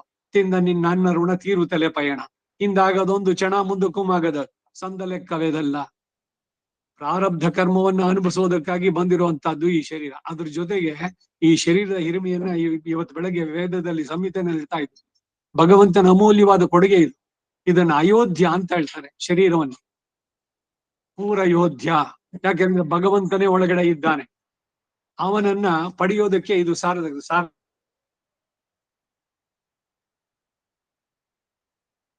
ಏನು ಮಾಡ್ಲಿಕ್ಕೆ ಆಗೋಲ್ಲ. ಸೊ ಆದ್ರಿಂದ ಅದನ್ನ ಸದುಪಯೋಗ ಮಾಡಿಕೊಂಡು ಮನಯೇವ ಮನುಷ್ಯಾಣಂ ಕಾರಣಂ ಬಂಧ ಮೋಕ್ಷ ಯೋಹೋ ಅಂತ ಹೇಳಿದಂತೆ ಶರೀರದಿಂದನೇ ನಾವು ಸಾಧಿಸ್ಬೇಕಂತ. ದೇವತೆಗಳಾಗಿ ನಾವು ಮೋಕ್ಷವನ್ನು ಪಡೆಯೋಕ್ಕಾಗಲ್ಲ, ಇಲ್ಲ ರಾಕ್ಷಸರಾಗಿಯೋ ಕ್ರಿಮಿಕೀಟಗಳಾಗಿ ಮಾಡೋಕ್ಕಾಗಲ್ಲ. ಏನಾದ್ರು ಒಂದು ಅವಕಾಶ ಆತ್ಮದ ಉದ್ಧಾರ ಆಗ್ಬೇಕು ಅಂದ್ರೆ ಮನುಷ್ಯ ಜನ್ಮದಲ್ಲಿ, ಅದಕ್ಕೆ ಮಾನವ ಜನ್ಮ ದೊಡ್ಡದು. ಅದರ ಸಾರ್ಥಕತೆ ಹೇಗಾಗ್ಬೇಕು? ಹಾಗಾದ್ರೆ ಬರೀ ರಾಮಾಯಣ ಓದ್ತಾ ಕೂತೀರಿ ಅಂತಲ್ಲ, ಎಲ್ಲ ಕೆಲಸಗಳನ್ನು ಮಾಡಿ. ಗೋಪಿಯರು ಹಸು ಪಶು ಸಂಗೋಪನೆ, ಹಾಲು ಮೊಸರು ಇದನ್ನೆಲ್ಲ ಕಳೆದು ಬೆಣ್ಣೆ ಮಾಡಿ ತಗೊಂಡೋಗಿ ಮಾರಿ, ಅದಕ್ಕೆ ಮೊದಲು ಹಸುಗಳಿಗೆ ಹುಲ್ಲಾಕಿ ಮನೆ ಗುಡಿಸಿ ಎಲ್ಲ ಕೆಲಸಗಳನ್ನು ಮಾಡುದು. ಹಾಗೆ ನಮ್ಮ ದಿನನಿತ್ಯದ ಕೆಲಸಗಳನ್ನೆಲ್ಲ ನಡೆಸ್ತಾ ರಾಮಾಯಣ ಒಂದು ಆತ್ಮದ ಉದ್ಧಾರಕ್ಕಾಗಿ. ಬೇರೆ ಎಲ್ಲ ಕೆಲಸಗಳು ಏನೇನು, ಈಗ ಪತಿಯಾಗಿ ಪತ್ನಿಯಾಗಿ ಪುರುಷನಾಗಿ ಏನೇನು ಸಂಬಂಧಗಳು ಹೇಳ್ತಿರೋ ಹಾಗೆ ಸ್ತ್ರೀಯಾಗಿ ಎಲ್ಲ ಕೆಲಸಗಳನ್ನು ನಡೆಸಿ, ಎಲ್ಲ ಕೆಲಸವೂ ಭಗವದರ್ಪಿತವಾಗಿ ಆಗ್ಲಿ. ಮಗುವಿನ ಪೋಷಣೆ ನೋಡ್ಕೊಳ್ಳೋದು, ಪತಿಯನ್ನ ನೋಡುವಂತಹದ್ದು, ಪತ್ನಿಯಾದವಳು ಅವಳಿಗೆ ಇದೆಲ್ಲ ಆದ್ರೆ ಗೃಹಿಣಿ ಕರ್ಮ. ಹಾಗೇನೆ ಪತಿಯಾದವನು ಕುಟುಂಬದ ಭಾರವನ್ನ ನಿರ್ವಹಿಸುವಂತಹದ್ದು. ಎಲ್ಲವೂ ಕೂಡ ಎಲ್ಲೇ ಕೊಡುವಷ್ಟೇ ಕಾಯ ವಾಚ ಮನಸ ಶ್ರದ್ಧೆಯಿಂದ ಮಾಡಿ ಭಗವಂತನಿಗೆ ಸಮರ್ಪಣೆ ಮಾಡೋಣ. ಜೊತೆಗೆ ಈ ರೀತಿ ಆತ್ಮದ ಉದ್ಧಾರಕ್ಕಾಗಿ ಈ ರಾಮಾಯಣ ಪಾರಾಯಣ, ಆಮೇಲೆ ನಮ್ಮ ಪ್ರಬಲರ ಪ್ರಾಚೀನ ಕರ್ಮಗಳಿಂದ ಬಂದಂತ ವ್ಯಾಧಿ ರೋಗಗಳು ರುಜಿನವೋ ಸಮಸ್ಯೆಗಳು, ಇದರ ಪರಿಹಾರಕ್ಕೆ ರಾಮನಲ್ಲಿಯೇ ಶರಣಾಗಿ ನೀವು ಭಗವಂತನ ಹತ್ರ ಮಾತಾಡಿ. ನೀವು ಅವನು ಪ್ರತಿಸ್ಪಂದಿಸ್ತಾನೆ. ಇದು ಸತ್ಯ, ಇದು ಸುಳ್ಳಲ್ಲ. ಬರೀ ಸುಮ್ನೆ ಫೋಟೋ ಅದು ಗಾಜು ಫ್ರೇಮು ಅಥವಾ ಇದಿದೆ ಅಂತ ಅಂದ್ಬಿಟ್ಟು ನೋಡೋದಲ್ಲ. ಅದ್ರೊಳಗೆ ಭಗವಂತನ ನಾವು ಕಾಣ್ಬೇಕು. ವಿಗ್ರಹಗಳಲ್ಲಿ ಅದು ದಾರಮಯವೋ ಮರದ್ದೋ ಶಿಲೆದೋ ಲೋಹದ್ದೋ ಪಂಚಲೋಹವೋ ಚಿನ್ನದ್ದೋ ಇದೋ. ಈಗ ಏನದು ಬೇಲೂರ ಹೋಗ್ತಾ ಇರ್ಬೇಕಾದ್ರೆ ಚಿನ್ನದ ಇದು ಏನೋ ಲಕ್ಷ್ಮೀ ದೇವಸ್ಥಾನ ಇದೆಯಲ್ಲ, ನೋಡಕ್ ಹೋಗೋದು. Golden temple. ಗೋಲ್ಡನ್ ಟೆಂಪಲ್ಗೆ ಹೋಗೋದು, ಚಿನ್ನ ನೋಡಕ್ ಹೋಗ್ಬೇಡಿ. ಆ ವಿಗ್ರಹದಲ್ಲಿ ಭಗವಂತ ನೋಡ್ಬೇಕು. ರಿವರ್ಸ್ ಆಫ್ ಇಟ್ ಇದೆ. ಗ್ರಾನೈಟ್ ಸ್ಟೋನ ಪಂಚಲೋಹದ ಇದೆ ಏನೋ ಸಾಲಿಗ್ರಾಮ ಶಿಲೆನ ಅವೆಲ್ಲ ಬೇಡ. ಅಲ್ಲಿ ರಾಮನನ್ನ ನೀವು ಕಾಣ್ಬೇಕಾದ್ರೆ ದಟ್ ಈಸ್ ಇಂಪಾರ್ಟೆಂಟ್. ಹಾಗೆ ಇದು ಇರುವಂತಹದ್ದು. ಮತ್ತೆ ಸಂಪ್ರದಾಯಬದ್ಧವಾಗಿ ಬರ್ಬೇಕಾದ್ರೆ ಮಹಾಲಕ್ಷ್ಮಿ ಇದನ್ನ ಇವಾಗ ಸಂಪುಟೀಕರಣ ಅಂತ, ಸೀತೆಯನ್ನು ನೆನೆಸ್ಕೊಂಡು ಆಮೇಲೆ ರಾಮಾಯಣ ಇದ್ ಮಾಡೋದು. ವಿಷ್ಣು ಸಹಸ್ರನಾಮ ಹೇಳಿದ್ರೆ ಲಕ್ಷ್ಮಿ ಅಷ್ಟೋತ್ರವನ್ನ ಹೇಳುವಂತ ಆ ರೀತಿನಲ್ಲಿ ಪಾರಾಯಣವನ್ನ ನಡೆಸಿ ಜೀವನದಲ್ಲಿ ಕ್ಲೇಶಗಳೇನೇನು ಬರುತ್ತೆ, ಬದುಕು ಅಸಹನೀಯವಾದ್ರೆ ಸಹಿಸುವಂತೆ, ಬೆಟ್ಟದ ಹಾಗೆ ಬಂದಂತಹ ಸಮಸ್ಯೆಗಳನ್ನ ಹುಲ್ಲು ಕಡ್ಡಿ ಎತ್ತಿದಷ್ಟೇ ಸುಲಭವಾಗಿ ಮಾಡ್ತಾನೆ ನೀವು ನಂಬಿದ್ರೆ. ಅದರಿಂದ ಭಕ್ತಿ ಶ್ರದ್ಧೆಯಿಂದ ನಿತ್ಯ ಪಾರಾಯಣವನ್ನ ಆರಂಭಿಸಿ ಪ್ರತಿದಿನ ಹೇಳ್ತಾ ಹೋಗಿ. ಸ್ತ್ರೀಯರಿಗೆ ಔಟ್ ಆಫ್ ಡೋರ್ಸ್ ಅವತ್ತಿಂದ 4-5 ದಿವಸ ಬಿಟ್ಬಿಡಿ, ಮಿಕ್ಕಿದ ದಿವಸದಲ್ಲಿ ಆಮೇಲೆ ಕಂಟಿನ್ಯೂ ಮಾಡ್ಬೋದು. ಇದೆಲ್ಲ ವ್ರತಗಳಲ್ಲಿ ದೀಕ್ಷೆಗಳಲ್ಲಿ ಬಂದಂತೆ ಬರುತ್ತೆ. ನಿತ್ಯ ಪಾರಾಯಣ ಆ ದಿವಸಗಳಲ್ಲಿ ಬೇಡ. ಈಗ ಪುರುಷರಿಗೆ ಆ ಶೌಚ ಬಂತು, ಜನನಾ ಶೌಚವೋ ಮರಣಾ ಶೌಚವೋ, ಬಂಧುಗಳ ವಿಯೋಗವೋ ಅಥವಾ ಜನನಾ ಶೌಚ ಪುರುಡು ಅಂತ ಏನ್ ಹೇಳ್ತೀವಿ ಅದು, ಅಥವಾ ಸೂತಕ, 10 ದಿವಸಗಳಲ್ಲಿ ಅವರು ಈ ಜಪ ಇದುಗಳೆಲ್ಲ ಮಾಡೋಂಗಿಲ್ಲ. ಆ ಸಂದರ್ಭದಲ್ಲಿ ಪಾರಾಯಣಗಳು ಬೇಡ. ಆ ದಿವಸಗಳಲ್ಲಿ ಬಿಟ್ಬಿಡಿ. ಮಿಕ್ಕ ದಿವಸಗಳಲ್ಲಿ ಮುಂದುವರ್ಸುವಂತ, ಎಲ್ಲಿ ನಿಲ್ಲಿಸಿದ್ರು ಅಲ್ಲಿಂದ ಕಂಟಿನ್ಯೂ ಮಾಡೋ. ಸ್ತ್ರೀಯರಿಗೂ ಅಷ್ಟೇ. 4 days ಬಿಟ್ಟು 5th ಡೇ ಇಂದ ಆರಂಭ ಮಾಡಿ ಮಾಡುವಂತ. ಪುರುಷರಿಗೆ ಈ ಆಶೋಚ ಬಂದ್ರೆ 10 ದಿವಸದಷ್ಟೇ, ಯಾವುದೇ ಆಶೋಚವ. 11ನೇ ದಿವಸ ಯಜ್ಞೋಪವೀತ ಬದಲಾಯಿಸ್ಕೊಂಡ್ಮೇಲೆ ಅವನು ನಿತ್ಯ ಇದಕ್ಕೆ ಯೋಗ್ಯತೆ ಬರುವಂತದ್ದು. ಆದ್ರೆ ಸಂಧ್ಯಾವನೆಯಲ್ಲಿ ಅರ್ಘ್ಯ ಪ್ರದಾನ ಮಾಡ್ಬೇಕು, ಅದೆಲ್ಲ ಬಹಳ ಹಿಂದೆನೆ ಹೇಳಿದ್ದೆ ನಾನು. ಈ ರೀತಿ ರಾಮಾಯಣ ಪಾರಾಯಣ. ಇದೇ ರೀತಿ ಭಗವದ್ಗೀತೆ, ಅದಕ್ಕೂ ಧ್ಯಾನ ಶ್ಲೋಕಗಳಿದೆ. 18 ಅಧ್ಯಾಯಗಳು. 18 ದಿವಸ ಆದ್ಮೇಲೆ 19ನೇ ದಿವಸ ಮೊದಲನೇ ಮತ್ತೆ ಧರ್ಮಕ್ಷೇತ್ರ, ಅರ್ಜುನ ವಿಷಾದ ಯೋಗ. ಹೀಗೆ ಆವೃತ್ತಿ ಮಾಡ್ತಾ ಇರುವಂತಹದ್ದು. ಭಾಗವತ 1 ಅಧ್ಯಾಯ, ಭಗವದ್ಗೀತೆ 1 ಅಧ್ಯಾಯ, ರಾಮಾಯಣದಲ್ಲಿ 1 ಅಧ್ಯಾಯ, ಅದನ್ನೇ 1 ಸರ್ಗ ಅಂತಂದ್ರು ಇಲ್ಲಿ. ಈ ರೀತಿ ಇವುಗಳನ್ನ ಯಾವಾಗ ದಿನದಲ್ಲಿ 24 ಗಂಟೆನಲ್ಲಿ ಇವಕ್ಕೆ ಸ್ವಲ್ಪ ಸಮಯ ಇಟ್ಕೊಂಡು ಮಾಡಿದ್ರೆ ನಮ್ಮ ಆತ್ಮದ ಇದು ಏನೋ ಮನುಷ್ಯ ಜನ್ಮದ ಸಾರ್ಥಕತೆಯಾಗುತ್ತೆ. ಮೋಕ್ಷ ಸಾಮ್ರಾಜ್ಯವು ಖಂಡಿತ ಸಿಗುತ್ತೆ. ಸಮಾಶ್ರಯಣ ಯಾರು ಮಾಡಿಸ್ಕೊಂಡಿಲ್ವೋ, ನಿಮ್ಗೆ ಯಾರ ಹತ್ರನಾರು ಮಾಡಿಸ್ಕೊಳ್ಳಿ, ಏನ್ ಡಿಫ್ರೆನ್ಸ್ ಇಲ್ಲ. ಆಂಡವನ್ನೋ ಪರಕಾಲ್ ಮಠವೋ ಅಹೋಬಲಜಿಯರೋ ಯಾರಾದ್ರೂ ಸರಿ, ಸಮಾಶ್ರಯಣ ಮಾಡಿಸ್ಕೊಂಡಾಗ ಅಲ್ಲಿ ತನಕ ಏನು ಅಂದ್ರೆ ತಂದೆ ತಾಯಿಯರು ಅವರುಗಳನ್ನ ನಡೆಸ್ಕೊಂಡಂತದ್ದು ಆಚಾರ್ಯ ಇದರಲ್ಲಿ. ಗಾಯತ್ರಿ ಭರಸಮರ್ಪಣ್ ಗೊತ್ತಂತದೀಯ ಗುರುಂಚ ಪ್ರಣಮ್ಯ, ಇದು ನಿತ್ಯ ಗ್ರಂಥದಲ್ಲಿ ರಾಮಾನುಜರು ಬರೆದಿರೋದು. ಗಾಯತ್ರಿಯನ್ನು ಉಪದೇಶ ಮಾಡೋನು ಸಾಮಾನ್ಯವಾಗಿ ತಂದೆ. ಸೊ ಅದಕ್ಕಾಗಿ ಮೊದಲು ತಂದೆ ಮನೇಲಿದ್ರೆ ನಮಸ್ಕಾರ ಮಾಡಿ ಆಮೇಲೆ ಆರಾಧನೆ ಶುರು ಮಾಡೋದು. ಹಾಗೆ ನಿತ್ಯ ಪಾರಾಯಣಗಳನ್ನು ಮಾಡಬೇಕಾದ್ರೆ ಈಗ ಸ್ತೋತ್ರರತ್ನವನ್ನು ಹೇಳಿದ್ರೆ ಯಾಮನಾಚಾರ್ಯರು ಮೊದಲು ಎಲ್ಲ ಆಚಾರ್ಯ ಪರಂಪರೆ ಕೊಂಡಾಡಿದ್ದಾರೆ. ವೇದಾಂತ ದೇಶಿಗರು ಪಾದುಕಾ ಶಾಸ್ತ್ರದಲ್ಲಿ ನಾಥಮುನಿ ಆಳ್ವಾರ್ ಪರಂಪರೆ, ಆಚಾರ್ಯ ಪರಂಪರೆ ಎಲ್ಲ ಪ್ರಾರ್ಥನೆ ಮಾಡಿ ಆಮೇಲೆ ಶುರು ಮಾಡಿ. ದಯಾಶತಕ ತಗೊಂಡು ನೋಡಿ, ಅದರಲ್ಲೂ ಕೂಡ ಅಷ್ಟೇ. ಮೊದಲು ಬರೋದು ಎಲ್ಲ ಆಚಾರ್ಯರು, ನಾಥಮುನಿಗಳು, ಯಾಮನ ಮುನಿ, ಇವರನ್ನೆಲ್ಲ ಕೊಂಡಾಡಿ ಆಮೇಲೆ ಮುಂದಕ್ಕೆ ದಯಾಶತಕ, ಶ್ರೀನಿವಾಸನ ದಯೆಯನ್ನು ಕೊಂಡಾಡ್ತಾರೆ. ಹೀಗೆ ಇದೊಂದು ಸಂಪ್ರದಾಯವಾಗಿ ಬಂದಿರೋಂಥ ಧ್ಯಾನ ಶ್ಲೋಕಗಳನ್ನು ಹೇಳಿ ಆಮೇಲೆ ಅಯ್ಯೋ ಇಷ್ಟೆಲ್ಲ ಇದೆ ಅದಕ್ಕೆ ಸಮಯ ಆಗ್ಬಿಡುತ್ತೆ ಅಂತ ನೀವು ಇದನ್ನೆಲ್ಲ ಕಂಠಪಾಠ ಮಾಡಿದ್ರೆ 5 ನಿಮಿಷ ಆಗೋಲ್ಲ ಧ್ಯಾನ ಶ್ಲೋಕ ಹೇಳೋಕೆ. ಆಮೇಲೆ ಆ ಚಾಪ್ಟರ್ ಎಷ್ಟೊಂದು 15-20 ನಿಮಿಷ, ಮ್ಯಾಕ್ಸಿಮಮ್ 30 ನಿಮಿಷದಲ್ಲಿ ಅವತ್ತಿನ ಪಾರಾಯಣ ಮುಗಿಸ್ಬೋದು. ಸಮಯ ಎಷ್ಟು ಆಗ್ಬಹುದು ಅಂತಂದ್ರೆ ಇನ್ನು ಉತ್ತಮವಾದ್ರೆ ಸಮಯ ಇದ್ರೆ ಬಗ್ಗೆ ಯಾವ ಇದನ್ನ ಓದ್ತಿರೋ, ಇವಾಗ ಈ ಭಾರತ ದರ್ಶನದ್ದೋ ಇಲ್ಲ NR ಕಾಲೋನಿದೋ, ಈ ಯಾವ ಚಾಪ್ಟರ್ ಓದ್ತಿರೋ ಅದ ಕನ್ನಡ ಪದ ಇದೇನಿದೆಯಲ್ಲ ಅರ್ಥ, ಮೊದಲು ಅರ್ಥವನ್ನು ಓದ್ಬಿಡಿ, ಆಮೇಲೆ ಆ ಶ್ಲೋಕವನ್ನು ಓದಿ. ಅವಾಗ ಅರ್ಥವೂ ಆಗತ್ತೆ ನಿಮಗೆ ಏನಿತ್ತು ಅದರಲ್ಲಿ ವಿಷಯ ಅನ್ನೋದು ಕೂಡ ಗೊತ್ತಾಗತ್ತೆ. ಅದರಲ್ಲಿ ತನ್ಮಯತೆ ಬರುತ್ತೆ. You get involved in that particular chapter ಓದ್ಬೇಕಂತ. ಈ ರೀತಿನಲ್ಲಿ ನಡೆಸಿ ಎಲ್ಲರಿಗೂ ಮಂಗಳವಾಗ್ಲಿ. 11 ಗಂಟೆ ಆಗ್ತಾ ಬಂತು. ಏನಾದ್ರು ಸಂದೇಹಗಳಿದ್ರೆ ಹೇಳ್ಬೋದು. Any doubts? ಇವಾಗ ಪೂರ್ತಿ ಪಾರಾಯಣ ಆದ್ಮೇಲೆ ಏನಾದ್ರು ಮಂಗಳ ಮಾಡ್ಬೇಕಮ್ಮ? ಪೂರ್ತಿ ಪ್ರತಿದಿನ ಪಾರಾಯಣ ಆದ್ಮೇಲೆ ಈಗ ಮೊದಲು ಎಲ್ಲ ಮಾಡಿದ್ರಲ್ಲ, ಒಂದ್ಸಲಿ ಊದ್ ಕಡ್ಡಿ ಕರ್ಪೂರ ಹಚ್ಚಿ ನಮಸ್ಕಾರ ಮಾಡಿ, ಇನ್ನೊಂದು ಇದ್ ಮಾಡಿ ನಮಸ್ಕಾರ ಮಾಡಿ ಆ ಗ್ರಂಥಕ್ಕೆ. ಹೌದು. ಆಮೇಲೆ ನೀವು ಪೂರ ಸುಂದರಕಾಂಡ ಪಾರಾಯಣ ಮುಗಿಸಿದ ಮೇಲೆ ಕಂಪ್ಲೀಟ್ 68 ಸರ್ಗಗಳಾದ್ಮೇಲೆ ಒಂದು ಪಟ್ಟಾಭಿಷೇಕ ಮನೆಯಲ್ಲಿ ಮಾಡಿ, ಯಾರನ್ನೂ ಕರಿಬೇಕಾಗಿಲ್ಲ. ರಾಮಾಯಣದ ಪುಸ್ತಕ 11 ಪುಸ್ತಕಗಳನ್ನು ಇಟ್ಕೊಂಡು 131ನೇ ಸರ್ಗವನ್ನ ಪಾರಾಯಣ ಮಾಡಿ ಮಂಗಳಾರತಿ ಮಾಡಿ ಒಂದು ಸಿಹಿಯನ್ನು ಮಾಡಿ ನೀವು ನಿಮ್ಮ ಬಂಧುಗಳು ಯಾರು ಇರ್ತಾರೋ ಅವ್ರ ಜೊತೆನಲ್ಲಿ ಮನೆಯಲ್ಲಿ ಮಾಡ್ಕೊಂಡು ನಾವು ಸ್ತ್ರೀರು ಮಾಡ್ಬೋದಾ? ಧಾರಾಳವಾಗಿ ಆಗ್ಬೋದು. ಪಟ್ಟಾಭಿಷೇಕದ ಸರ್ಗ ಓದಿ ಮಾಡ್ಬೋದಾ? ಖಂಡಿತ. ಹೌದು. ಮಂಗಳಾರತಿ ಊದ್ಕಡ್ಡಿ ಹಚ್ಚಿ ಮಂಗಳಾರತಿ ಮಾಡಿ, ವೇದ ಮಂತ್ರಗಳನ್ನು ಹೇಳೋದು ಬೇಡ ಅಂತ ಹೇಳಿದ್ದಷ್ಟೇ. ಮಿಕ್ಕಿದ ಎಲ್ಲದಕ್ಕೂ ಅವಕಾಶ ಉಂಟು. ಪಟ್ಟಾಭಿಷೇಕ ಸರ್ಗ ಓದ್ಬಿಟ್ಟು ಮಂಗಳಾರತಿ ಮಾಡಿ ಸಿಹಿ ಮಾಡಿ, ಹೌದು, ಸಿಹಿ ಮಾಡಿ ಎಲ್ಲ ಮಾಡ್ಬಿಟ್ಟು ಮಂಗಳಾರತಿ ಮಾಡಿ ಇದ್ ಮಾಡೋದು. ಹೌದು. ಪುರುಷರಿದ್ರೆ ಬಹಳ ಒಳ್ಳೇದು, ಅವ್ರ ಹತ್ರನೇ ಮಾಡಿಸಿ. ಇಲ್ದಿದ್ರೆ ನೀವುಗಳೇ ಮಾಡ್ಬೋದು. ಅವ್ರ ಬಿಸಿ ಇದು ಮಾಡ್ಬೋದು, ಖಂಡಿತ ಮಾಡ್ಬೋದು. ಆಯ್ತು, ಆಗ್ಬೋದು. ನಮಸ್ಕಾರ. ಆಯ್ತು. ಇನ್ಯಾರ್ದಾರು ಏನಾದ್ರು ಇದೆಯಾ ಸಂದೇಹ? 131ನೇ ಸರ್ಗ ಅದು ಯುದ್ಧಕಾಂಡದ ಸರ್ಗ. ಯುದ್ಧಕಾಂಡದಲ್ಲಿ ಪಟ್ಟಾಭಿಷೇಕ ಸರ್ಗ, ಯುದ್ಧಕಾಂಡದಲ್ಲಿ ಬರುತ್ತೆ. ಎಲ್ಲ ಮುಗಿದ ಮೇಲೆ ಅವನು ವಾಪಸ್ ಬರ್ತಾನೆ. ಬಂದ್ಮೇಲೆ ಭರತ ಪಾದಕಿಯನ್ನು ಕೊಡ್ತಾನೆ. ಇವನನ್ನ ರಾಮ ಸೀತಾ ರತ್ನ ಮಯೇ ಪೀಠೆ ಅವನನ್ನ ಕೂರಿಸಿ 4 ಸಮುದ್ರದಿಂದ ಸುಗ್ರೀವ ಎಲ್ಲರನ್ನು ಕಳಿಸಿ ಕೀರ್ತದಿಂದ ಅಭಿಷೇಕ ಅವನಿಗೆ. ಆ ಕಿರೀಟವನ್ನು ವಸಿಷ್ಠರು ತೆಗೆದು ಅವನ ತಲೆ ಮೇಲೆ ಇಡ್ತಾರೆ. ಅಂಡ್ ಹಿ ಅಕ್ಸೆಪ್ಟ್ಸ್, ಎಸ್ ನಾನು ಇವಾಗ ರಾಜನಾಗಿರ್ತೀನಿ. ಭರತ ಹೇಳ್ತಾನೆ, you relieve me from this responsibility. ನಿನ್ನ ಪಾದುಕೆಯನ್ನು ಇಟ್ಟು ನಾನು I was the representative of the ಪಾದುಕಾ ರಾಜ್ಯಭಾರ. ಅದು 14 ವರ್ಷ. ಅದನ್ನ ಬಹಳ ಸುದ್ದಾಗಿ ಹೇಳ್ತಾರೆ. ಅದು 14 ಪಟ್ಟು ಅವನ ಬೊಕ್ಕಸ ಜಾಸ್ತಿಯಾಗಿ ಬೆಳೆದಿತ್ತು ಅಂತ ತಮಾಷೆ ಮಾಡೋದು ಉಂಟು. ಅವನು ಪಾದಕ್ಕೆ ಇದ್ ಮಾಡೋದು, ಏನ್ ಖರ್ಚೆ ಮಾಡ್ಲಿಲ್ವಾ ಹಾಗಾದ್ರೆ ಅಂತ. ಸಮೃದ್ಧಿ ಅಷ್ಟ್ ಚೆನ್ನಾಗಿತ್ತು ಪಾದಕ್ಕೆ ಹಿರಿಮೆಯನ್ನು ಹೇಳುವಂತಹದ್ದು. ಮುಂದಕ್ಕೆ ರಾಮ ನಡೆಸಿದ. ಒಬ್ಬ ಏನೋ ತಂದೆಯಾದವನು ಮಗವನ ಪ್ರೇತ ಕಾರ್ಯವನ್ನು ನಡೆಸಲಿಲ್ಲ. ಇದೆಲ್ಲ ಫಲಶ್ರುತಿನಲ್ಲಿ ಬರುತ್ತೆ ಪಟ್ಟಾಭಿಷೇಕದಲ್ಲಿ.